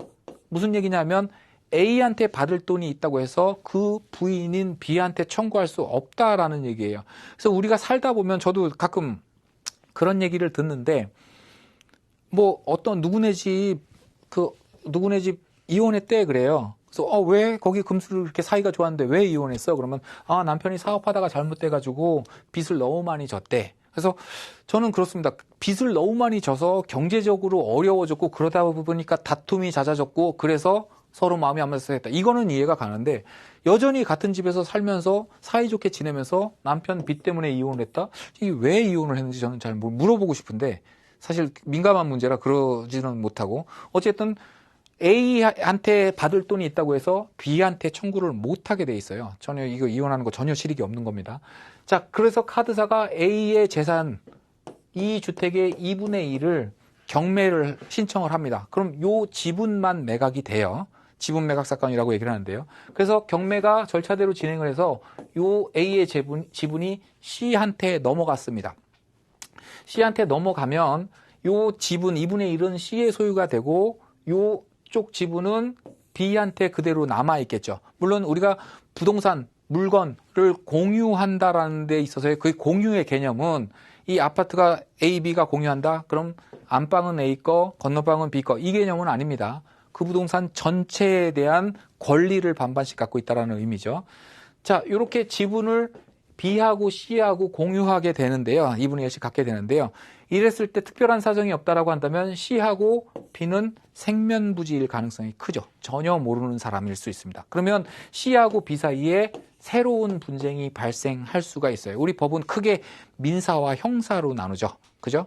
근데 형사의 그 목적은 처벌입니다. 물론 궁극적인 목적은 처벌을 통한 재발 방지에 있습니다만 목적 처벌이고요. 민사는 뭐예요? 사인 간의 분쟁 해결입니다. 사인 간에 발생하는 분쟁을 해결하는 게 민사의 목적인데 지금 카드사와 A가 사이에 분쟁이 생겼죠. 돈을 줘야 되는데 안 주잖아요. 그래서 이 분쟁을 해결하기 위해서 경매를 진행을 했는데 그 결과 또 다른 분쟁거리가 나와요. 이거는 취지에서 어긋나는 거잖아요. 그래서 이렇게 지분 매각 사건에서는 요 B한테 특별한 권리를 주는데 그게 바로 공유자 우선 매수 청구권입니다. 무슨 얘기냐면 경매를 계속 진행하는데 낙찰자가 C가 아니라 B가 낙찰을 받는다고 한다면 이 부동산 전부가 B의 소유가 되겠죠. 그죠? 그렇다고 한다면 분쟁이 발생을 안 할 수 있으니까 웬만하면 네가 가져가라 라는 취지예요. 그래서 기회를 주는 건데 자, 이런 기회를 B한테 준다고 했을 때 그 가격까지도 B가 마음대로 정할 수 있다라고 한다면 누군가 손해를 볼 수 있겠죠. 누가 손해를 봐요? 카드사가 손해를 보겠죠. 이게 충분한 가격에 팔려줘야 자기 채권을 만족할 수 있는데 B가 뭐 시가 10억짜리 절반이라서 5억이라고 봤을 때 5억짜리를 나 1억에 살래요. 그래서 그래야 분쟁이 안 생기니까 1억에 가져가 한다면 이 채권자가 손해를 볼 수 있습니다. 그래서 공유자 우선 매수 청구권은 인정을 하되 그래서 공유자 우선 매수 청구가 들어왔다고 하더라도 경매 절차는 중단 없이 계속 속행이 돼요. 속행이 돼서 누군가가 낙찰을 받게 되면 B는 그 값에 내가 사겠습니다가 가능한 겁니다. 그래서 그냥 예를 들어서 요 부동산이 뭐 시가 계산하기 10억짜리 그러면 절반은 5억으로 봐야 되고요. 그러면 낙찰이 되면 이거보다는 낮아지겠죠. 그죠? 낙찰 가격은. 이거보다 낮아진 걸로 C가 낙찰을 받았을 때 B가 그 값에 내가 사겠습니다. 이게 그렇게 신청을 하게 되면 B한테 최고가 매수 신고인을 지정하는 제도가 요겁니다. 근데 요거를 공유자 우선 매수 청구는 그러면 언제부터 언제까지 할 수 있느냐? 경매가 개시가 된 이후 언제든지 가능합니다. 언제까지 가능하냐면 매각 기일이 종료되는 때까지 가능합니다. 근데 우리가 매각 기일이 우리 민사집행법은 그렇게 규정을 하고 있거든요. 매각 기일이 종료되는 때 이렇게 되어 있습니다. 근데 매각 기일 그럼 그날 24시를로 생각을 하잖아요. 근데 매각 기일이 종료되는 때는 그날이 아니고요. 요 입찰 당일날 하나하나 개찰을 하는데 그 해당 사건 당해 사건의 매각 절차가 종료되는 때를 매각 기일이 종료되는 걸로 봅니다. 24시가 아닙니다. 그러면 당해 사건의 매각 절차가 종료되는 시점은 언제냐? 우리가 이제 입찰 당일날 법원에 가게 되면 그날 그 한 사건만 매각을 진행하는 건 아니거든요. 수십 건, 많게는 100건이 넘어갈 때도 있어요. 그러면 그거를 한 함에다 다 받아서 나중에 쏟아내가지고 사건 번호대로 분류를 하고요. 사건 번호 빠른 순서대로 하나하나 개찰을 해나갑니다. 근데 2020 타경 1323호 사건 누구 얼마 쭉 불러주고요. 그다음에 이 사건의 최고가 매수 신고인은 서울시 강남구 무슨 동에서 오신 누구 최고가 매수 신고 가격은 얼마입니다.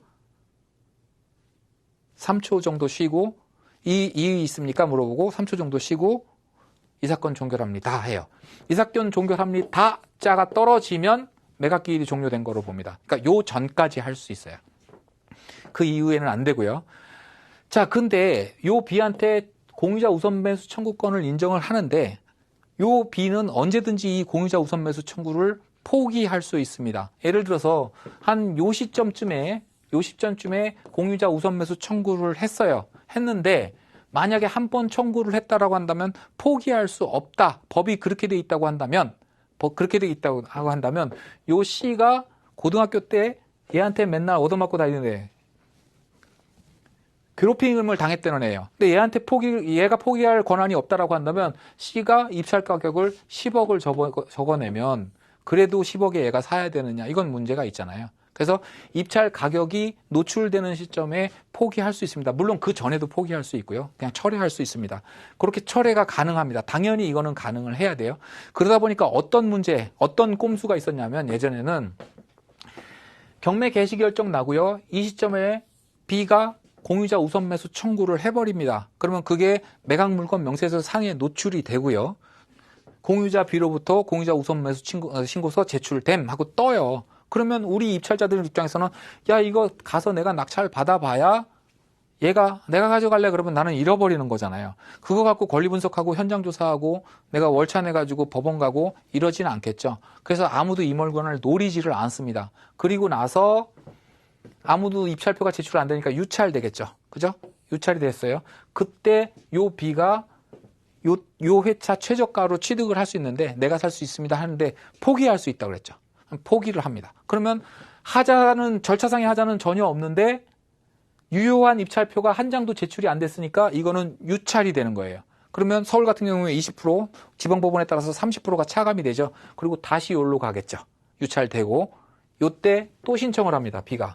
다시 공유자 우선 매수 청구권을 또 신청을 해요. 그럼 또 노출이 되고 또 유찰이 되고 30% 깎여서 다시 가면 또 신청하고 이거를 계속 반복을 해서 B가 이 부동산 절반 지분을 엄청나게 싸게 먹는 일이 예전에는 굉장히 많이 발생을 했어요. 그래서 이거를 바꿨는데 민사집행법을 바꾸지는 않았습니다. 그건 법을 개정을 해야 되니까 법이 바뀌지는 않았는데 우리 여기서 뭐 배웠죠? 특별 매각 조건 배웠죠. 그죠? 그래서 판사가 특별 매각 조건으로 요 B의 공유자 우선 매수 청구권을 이례로 제한해 버립니다. 특별 매각 조건은 판사 마음이라고 그랬죠? 그게 합리적이다, 타당하다라고 생각하면 얼마든지 일방적으로 정할 수 있는 거라고 그랬죠. 그래서 요즘은 지분 매각 사건에 대부분 특별 매각 조건으로 공유자 우선 매수 청구권은 이례하나요? 인정함 이렇게 표시를 해줘요. 법이 바뀐 게 아니라 특별 매각 조건으로 그렇게 제재를 하고 있습니다. 그래서 만약에 공유자 우선 매수 신청을 했다. 그리고 나서 누군가 낙찰을 받았다. 그러면 그 값에 내가 안 산다. 그러면 당연히 그 사람이 낙찰자가 가져가는 거고요. 아무도 입찰을 안 했다. 그러면 최저가로 사야 됩니다. 최저가로 내가 안 삽니다. 그러면 이 실효되는 거고요. 그 다음에 물론 30%, 20% 깎여서 다시 진행이 됩니다만 그때는 공유자 우선 매수 청구를 못하게 그렇게 특별 매각 조건으로 제한을 합니다. 자, 우리가 만약에 B의 입장이다 라고 한다면 어느 시점에 공유자 우선 매수 청구를 하는 게 가장 요 나머지 지분을 경매되고 있는 지분을 저렴하게 취득할 수 있는 방법일까요? 여러분들이 보시기에는 어떻습니까? 제가 생각하기에는 그냥 공유자 우선 매수 청구 신청 안 하고요. 왜냐하면 안 쓰면은 그냥 실효되니까 특별 매각 조건이 붙어서 안 하고요. 입찰 당일날 입찰 보증금이랑 다 가지고 가서 입찰표도 다 작성을 하고 금액란만 비워놓고 제출을 하지 말고 기다리고 있다가 발표를 하잖아요. 누구 얼마 이렇게 발표를 하잖아요. 그럼 발표했을 때 저거 누가 입찰 들어왔구나. 최고가 매수 신고 금액이 얼마구나. 저 금액이면은 내가 사야지 하면 그때 이 사건 종결합리 다 떨어지기 전에 공유자 우선 매수 청구합니다. 그냥 뛰어나가면 돼요. 그 시간을 따로 주지는 않습니다. 물론 친절한 집행관님들은 공유자 우선 매수 청구 안 합니까? 물어보는 집행관님들 계시지만 그 시간을 따로 안 줬다고 해서 절차상의 하자가 있는 거는 아니거든요. 그러니까 누구 얼마 나오는 순간 그냥 끝까지 안 지켜보고 공유자 우선 매수 청구하겠습니다. 그러고 그냥 뛰어나가면 돼요. 그렇게 하고 아무도 입찰표를 제출을 안 했다. 그럼 더 싸게 살 수 있다는 얘기인 거잖아요. 물론 한번 유찰돼서 다음에 갔는데 더 높게 낙찰되는 경우도 있긴 있습니다. 전회차 최저가보다 더 높게 낙찰되는 경우도 있기는 있습니다만 그걸 일반적인 경우로 볼 수는 없고요. 한번 유찰이 됐다라고 한다면 요번 회차 최저가보다는 더 낮게 낙찰이 될 거라고 보는 게 맞을 것 같고요. 그 확률이 90% 이상이라고 보는 게 맞고요. 그렇다고 한다면 조용히 그냥 다시 돌아오시고 다음 회차 진행할 때 또 들고 나서 기다리고 있다가 유찰되면 그냥 돌아오시고 누군가 낙찰되면 공유자 우선 매수 청구합니다. 이렇게 가는 게 B 입장에서 요 A 지분을 가장 저렴하게 취득할 수 있는 방법이라고 저는 생각하고 있습니다. 자, 공유자 우선 매수 청구권 이런 내용이고요. 그 다음에 차순위 매수 신고라는 것이 있습니다.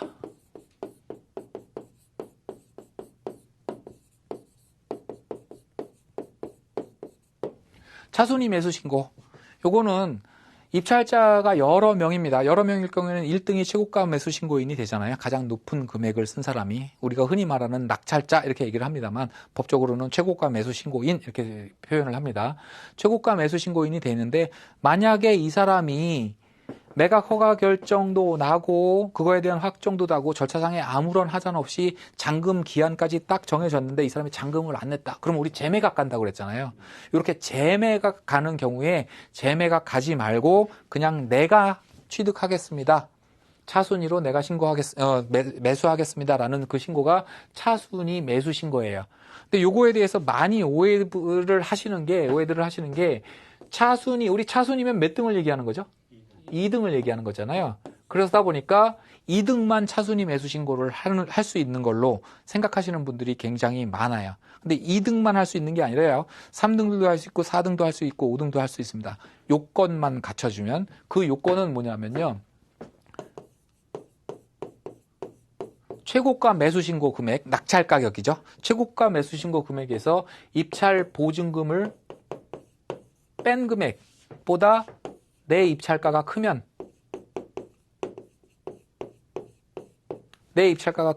신청 가능합니다.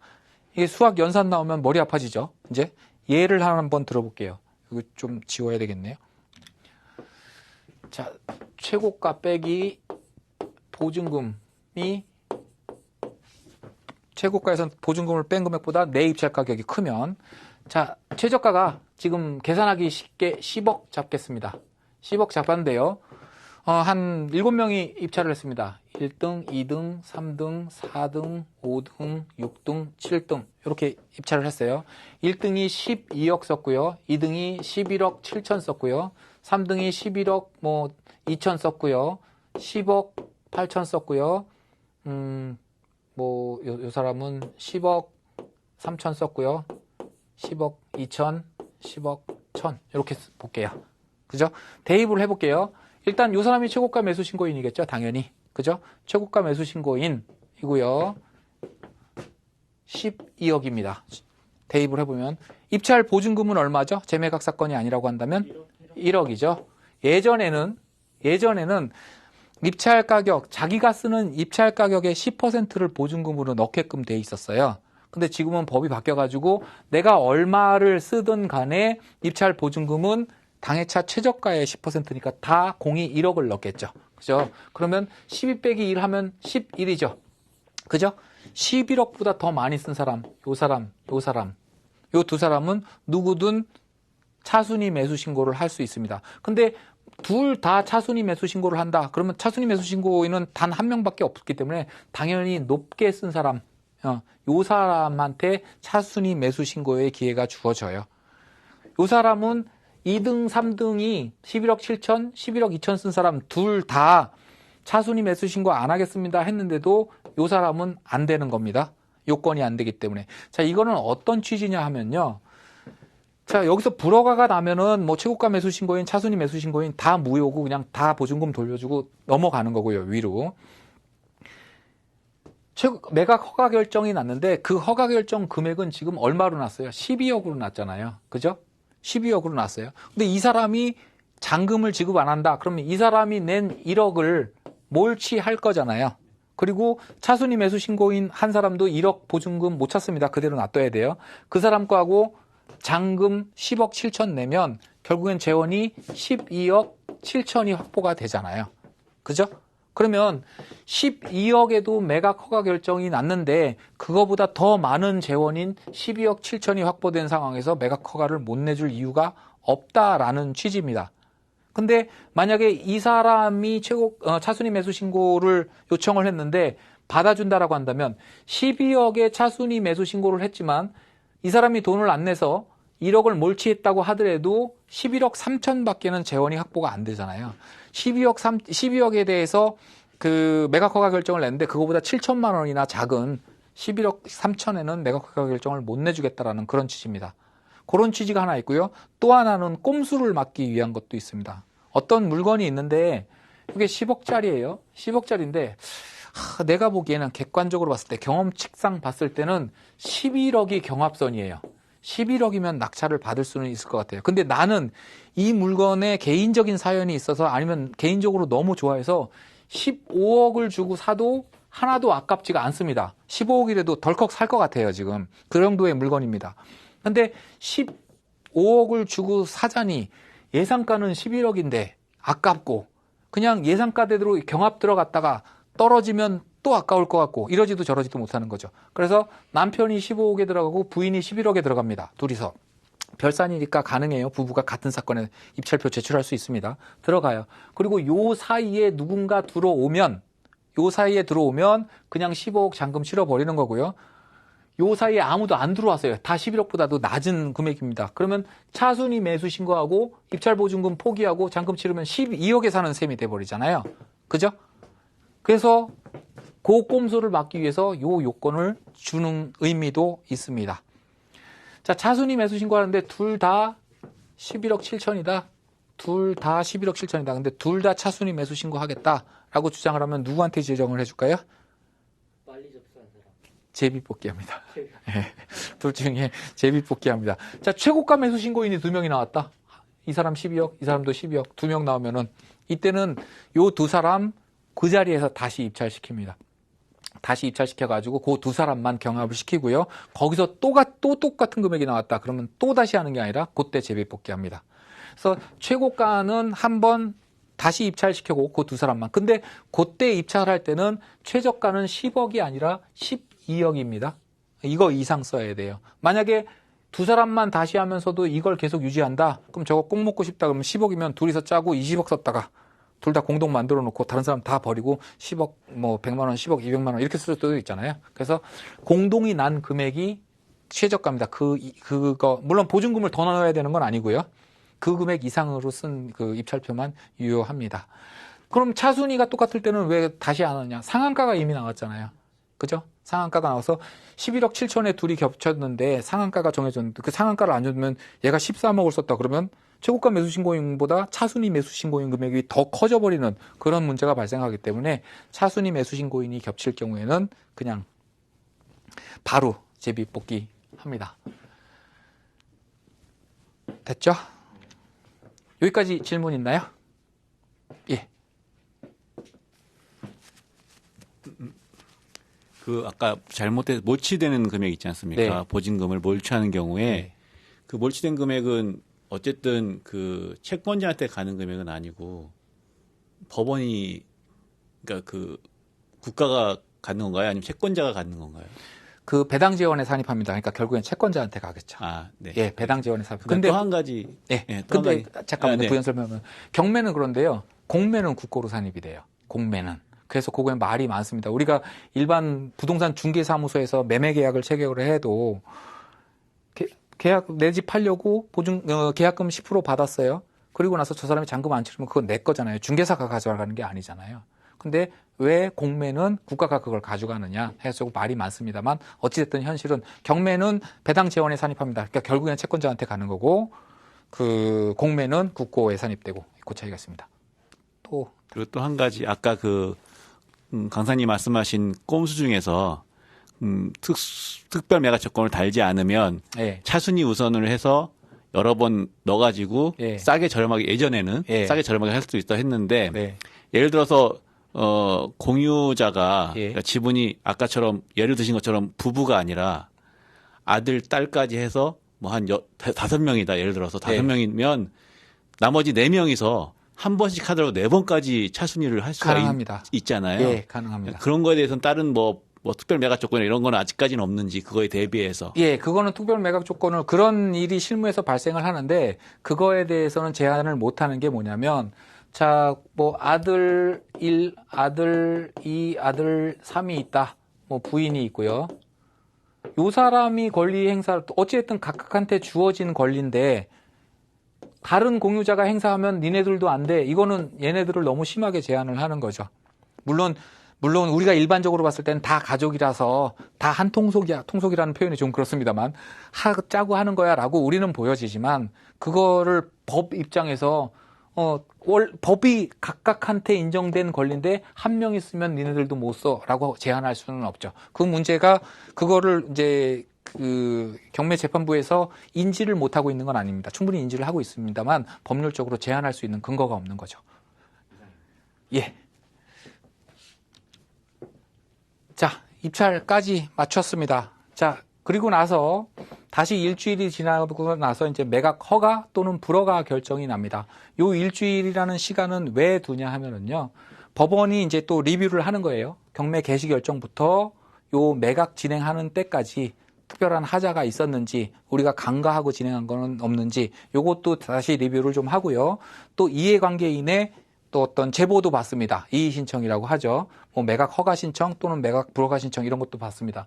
입찰 당일날 낙찰 받은 애가 입찰에 자격이 없는 애인데 왜 쟤한테 최고가 매수 신고인 지정을 했습니까?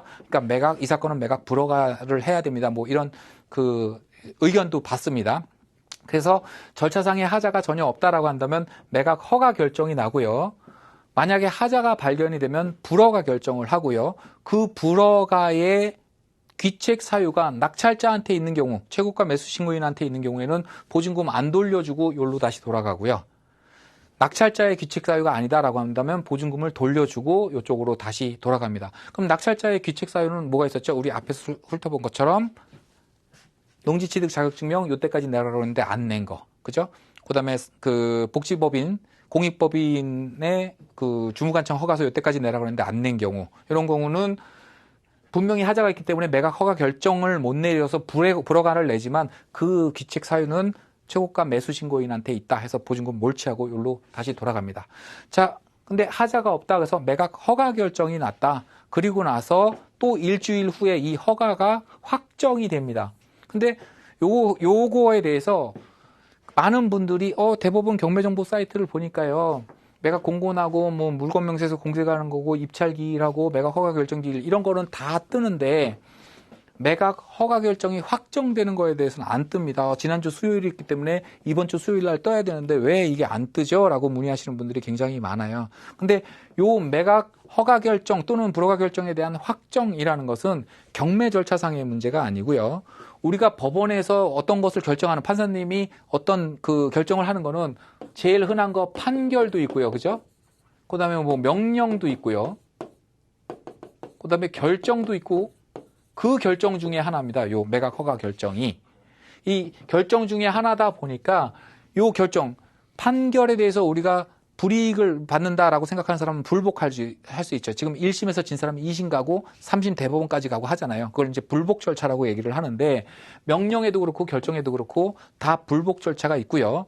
요 결정, 매각 허가 결정에 대해서 요 결정은 즉시 항고라는 불복 절차가 인정이 됩니다. 근데 여기서 말하는 즉시라는 건 말 그대로 즉시가 아니라 여기서 말하는 즉시는 7일이라는 걸 시간을 줘요.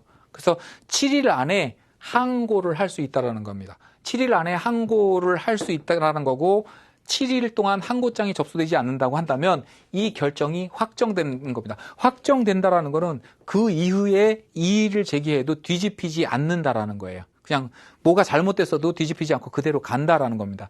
그래서 그 시간을 일주일을 주는 거고요. 그렇다고 한다면 일주일 안에 뭐가 들어올 수도 모르니까 그 이후 절차는 조금 일주일을 기다려보자라는 차원의 일주일이지 매각 허가 결정 확정 자체가 경매 절차의 하나의 기일은 아닙니다. 그래서 우리가 대법원 경매장부 사이트에서 기일 내역을 쭉 봐도 다른 거는 그 몇 년, 몇 월, 며칠, 몇 시 이런 것들이 다 뜨는데 매각 허가 결정에 대한 확정은 전혀 나오질 않고요. 문건 접수 내역, 그 문건 접수 내역을 보시면서 거기서 누가 항고장 제출했네? 그러면 길어지겠구나 라고 판단을 하는 거지 요거에 대한 따로 발표는 없다고 보시면 됩니다. 자, 저기에 항고를 들어오는데 예전에는 이 항고도 아무나 다 넣을 수 있어요. 지금도 아무나 다 넣을 수는 있습니다. 그래서 소유자나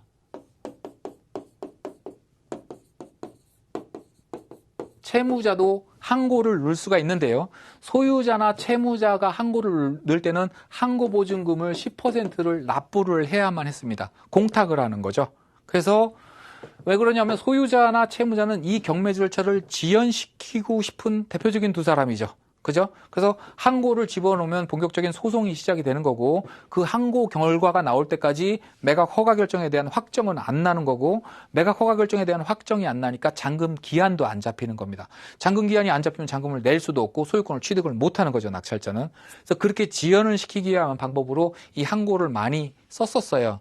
근데 소유자, 채무자, 이게 소유자와 채무자는 동일인일 수도 있고 동일인이 아닐 수도 있죠. 내가 내 집을 담보로 놓고 내가 돈을 꿨다. 그러면 채무자인 동시에 그 주택의 소유자이지만 내 동생이 형 돈 좀 빌려줘. 그러니까 나는 돈은 없고 너 은행 가서 돈 꿔 내가 담보 제공해줄게 라고 한다면 그 집의 소유자는 나고 채무자는 누구예요? 동생이 되잖아요. 그래서 서로 다른 사람일 수도 있습니다. 이 사람들이 그 항고를 할 때는 10% 보증금을 걸게끔 예전에는 돼 있었어요. 근데 그러다 보니까 얘네들이 누구한테 부탁을 해요? 대표적으로 다른 이해관계인인데 임차인한테 많이 부탁을 해요. 임차인한테. 순이 엄마 집에 철수 엄마가 그 세를 들어서 살고 있습니다. 순이 엄마 집이 지금 경매되는 거예요. 순이 엄마가 철수 엄마한테 가서 당신은 임차인이니까 항고 보증금 안 걸어도 돼. 그러니까 항고 좀 넣어. 저는 소송 무서워요. 아니야, 그냥 항고장만 제출을 하고 내가 다 써줄 테니까 가서 제출만 하고 변론기일날 출석도 안 하고 뭐 아무것도 안 해도 돼. 그래도 3, 4개월은 가거든요. 그래도. 그럼 3, 4개월 동안 시간을 보는 겁니다. 그러면 임차인 입장에서도 그래요? 소장 하나만 제출하면은 내가 여기서 3, 4일을 더 3, 4개월을 더 살 수 있어요? 그래서 많이들 제출을 했습니다. 그리고 나서 패소하고 그 전에 이제 불 끌 수 있으면 불 끄고 이제 이런 형태로 많이 진행이 됐었는데 그러다 보니까 지금은 모든 항고권자가 항고를 집어넣는 모든 항고권자가 다 10% 보증금을 걸게끔 돼 있고요. 그렇게 해서 소송이 시작됐는데 항고 신청을 한 사람이 승소를 했다 이러면 돌려줍니다. 할 만한 것 같고 정말로 문제가 있어서 그걸 바로잡기 위해서 항고를 신청한 거구나 그런 차원에서 보증금을 다 돌려줍니다만 항고를 한 원고가 패소를 하게 되면 괜히 시간만 지연시킨 거야. 그러니까 페널티로 여기서 돈을 공제를 하는데 소유자 채무자가 항고를 했다가 그 패소를 한 경우에는 전액을 몰취를 하고요. 다른 이해관계인들이 항고를 했다가 패소를 했을 경우에는 그 지연된 기간만큼의 이자만을 공제를 하고 나머지는 돌려줍니다. 자, 법이 이렇게 바뀌고 나가지고요. 항고 건수가 그 전에 비해서 경매 사건에 요 시점에 들어오는 항고 건수가 기존에 비해서 거의 한 30분의 1로 줄었습니다. 이제 돈을 잃어버리는 문제가 발생을 하니까. 그 대신 승률은 올라갔죠. 지금은 이기겠다 어느 정도 가능성이 있는 것만 들어가니까 승률은 훨씬 올라가고 실질적으로 이게 개정이 되면서 소송 낭비를 많이 줄였다. 이렇게 이해하시면 됩니다. 자, 이렇게 해서 매각 허가 결정에 대한 확정이 났다. 그러니까 항고가 안 들어와서 확정이 났을 수도 있고요. 항고가 들어와서 본안 소송이 끝나고 그것을 이제 원고 패소로 끝나서 뒤집히지 않고 확정이 됐다라고 한다면 요 확정이 난 날부터 3일 안에 잔금 기한이 잡힙니다. 잔금 기한. 근데 3일 내에 잔금 기한이 잡힌다는 얘기는 3일 내에 돈을 내야 된다라는 얘기가 아니라요. 언제까지 내라라는 그 날짜를 3일 안에 잡아준다라는 거고요. 그 잡아주는 날들은 보통 4주 플러스 마이너스 있습니다만 4주 정도의 시간을 줘요. 4주 정도의 시간. 자, 그러면 낙찰 받고 나서 일단 2주 지났죠. 그 다음에 또 한 3일 정도 지나죠. 그 다음에 4주 되면 한 달 반 정도 낙찰 받고 최장 한 달 반 정도의 잔금 납부할 수 있는 시간이 있다. 이것도 예전 법에서는 그 잔금 기한이 아니라 기일이었어요. 그래서 그 날짜 전에 가면 돈을 안 받았습니다. 그거는 어떤 의미였냐면 잔금 기일까지 다 잡혔으니까 이제 다 끝난 거잖아요. 소유자한테 한 번 더 기회를 주는 겁니다. 지금 뭐 이렇게 다 모든 절차 다 끝났어. 낙찰자가 돈만 내면 게임은 끝나. 그러니까 지금이라도 갚을 수 있으면 빨리 갚아. 이제 이런 취지였었거든요. 근데 지금은 기한이 돼서 아무 때나 갖다 낼 수도 있게끔 법이 바뀌었고요. 그것뿐만이 아니라 일단 매각기일 날 최고가 매수 신고인이 지정이 되면 그 이후에 소유자 채무자는 빚을 갚더라도 갚을 수는 있습니다만 빚을 갚더라도 낙찰자의 동의가 없으면 취하를 못 시켜요. 그렇게 법이 바뀌었습니다. 이게 그 예전에는 민사소송법에서 이 경매의 절차를 전체적으로 이렇게 규정하고 있었는데요. 민사소송법에서 강제집행편을 떼가지고 그 민사집행법을 만듭니다. 그게 우리 월드컵 열기 한참 뜨거웠을 때 2002년도 그때 얘기거든요. 근데 그대로 띄어서 가지고 온 게 아니라 여러 가지 규정들을 절차상의 규정들을 바꿔갖고 새로운 법을 만들었는데 그 테마는 하나였어요. 경매 대중화였습니다. 대중화. 많은 사람들이 입찰에 쉽게 참여하게 만들자, 그 리스크를 줄여주자. 경매는 채권자가 있고, 채무자가 있고, 그 다음에 입찰자가 있잖아요. 우리는 이 입장에서 공부를 하는 겁니다. 그죠? 살다가 이런 일 있으면 안 되겠죠. 이 입장에서 공부를 하는데, 자, 채권자, 채무자, 입찰자가 이렇게 크게, 분류로 봤을 때 이렇게 3인이 머리 싸움을 하는 건데, 예전 법은요, 모든 법의 방향이, 규정이 얘를 향하고 있었어요. 사회적 약자다. 지금 뭐 망해가지고 나가는 사람이니까 얘를 위하고 있었습니다. 그래서 낙찰 받았는데도 얘가 돈 갖다 갚으면은 그냥 나는 찍소리도 못하고 그냥 보증금만 돌려받고 뭐 이런 일들이 되게 많았었어요. 그리고 경매 정보를 취득하는 거, 그 다음에 경매 서류도 굉장히 어렵게 돼 있었고 그러다 보니까 얘가 좀 많이 힘들었죠. 그래서 얘가 삐져서 빠져나갔습니다. 얘가 빠져나가니까 입찰자가 많이 늘지 않으니까 뭐가 떨어져요? 낙찰 가격이 떨어지잖아요. 시장에서 수요자가 줄어든다는 얘기는 결국에는 가격이 떨어진다는 얘기고요. 가격이 떨어지면 채무자의 재산이 너무 헐값에 날아가는 그런 결과가 발생을 하잖아요. 그죠? 그러다 보니까 결국에 얘를 돕는다고, 얘를 위한다고 모든 법을 얘를 향해서 만들어 놨더니 얘네들이 빠져나가고 결국에는 얘한테 해가 되더라라는 거죠. 그래서 바꾸면서 모든 규정을, 뭐 모든까지는 조금 과장이고요. 엄청나게 많은 규정을 얘로 다 향해 놨습니다. 지금은. 그래서 대중화가 많이 됐고요. 또 그 시점에 인터넷이 아주 폭발적으로 보급이 됐잖아요. 예전에는 뭐 그 전에는 사실은 경매 정보 얻으려면 법원을 다 일일이 돌아다니면서 정보를 취득을 했어야 되는데 지금은 뭐 내가 집에 앉아서도 뭐 제주도 물건까지 다 보고 있으니까요. 그렇게 많이 정보가 공개되고 규정도 바뀌고 이러면서 엄청나게 대중화가 됐죠. 사실 법률적인 취지로 봤을 때는 채무자한테 더 도와줬다 해서 좋은데 우리 입찰자 입장에서는 너무 경쟁이 심해지고 가격이 많이 올라가서 재미가 없다. 이렇게들 말씀하시는 분들도 많습니다. 근데 재미없진 않아요. 재미있습니다. 아직도 수익 충분히 납니다. 자, 이렇게 오늘 그 경매 절차 전반에 대해서 확인해 봤습니다. 그 초반에 말씀드렸던 것처럼 우리 실제로 대법원 경매정보 사이트 한번 볼게요. 법원 경매정보 이렇게 기재되어 있고요. 각종 포털 사이트에서 그냥 한글로 검색하시면 바로 찾아 들어오실 수 있습니다. 뭐 경매 공고된 거, 경매 물건 구체적으로 한번 보실 수 있고요. 이 사건은 제가 좀 미리 띄워놨는데요. 지금 현재 매각기일까지 일주일이 채 안 남은 사건입니다. 그래서 매각물건 명세서나 현황조사서, 감정평가서 이렇게 다 활성화가 돼 있고요. 하나하나 터치하시면, 이제 클릭하시면 들어가서 자세한 내용 보실 수 있습니다. 매각물건 명세서도 제가 좀 미리 띄워놨는데요. 이렇게 생겼습니다. 매각물건 명세서는. 뭐, 그, 사건 번호 나오고요. 뭐, 작성 일자도 나옵니다. 아까 말씀드린 것처럼 작성 일자는 한번 그, 유찰이 되고, 다시 돌아갔을 때 변경된 내용이 생기면은 다시 작성될 수도 있다고 말씀드렸으니까, 언제 작성된 건지도 한번 확인을 해 보실 필요가 있고요. 나중에 권리 분석까지 들어가게 되면은 뭐, 최선순위 설정 일자라든가, 임차인 현황이라든가, 이런 것들이 굉장히 중요합니다만, 지금은 양식만 좀 보도록 하고요. 그리고 임차인에 대한 내용이 이렇게 나오고 나서요. 여기 당구장 표시하고 최선 순위 설정 일자보다 대항 요건을 먼저 갖춘 주택 상가 건물 임차인 보증금 인수할 수 있다라는 그런 내용이 기재가 돼 있는데요. 이거를 굉장히 많이 두려워하시더라고요. 근데 요거 두려워하실 필요 없습니다. 요거 매각 물건 명세서는 법정 양식이고요. 그 법정 양식에 기본적으로 인쇄가 되어 있는 문구예요. 그래서 요 사건에 특정돼서 요 사건은 특히 더 인수할 가능성이 크다라는 그런 의미는 아니니까 그렇게 긴장은 안 하셔도 되고요.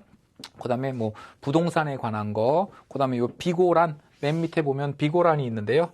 그 비고란이 그 공유자 우선 매수권의 행사는 이래로 하남 이런 특별 매각 조건이 기재되는 난입니다.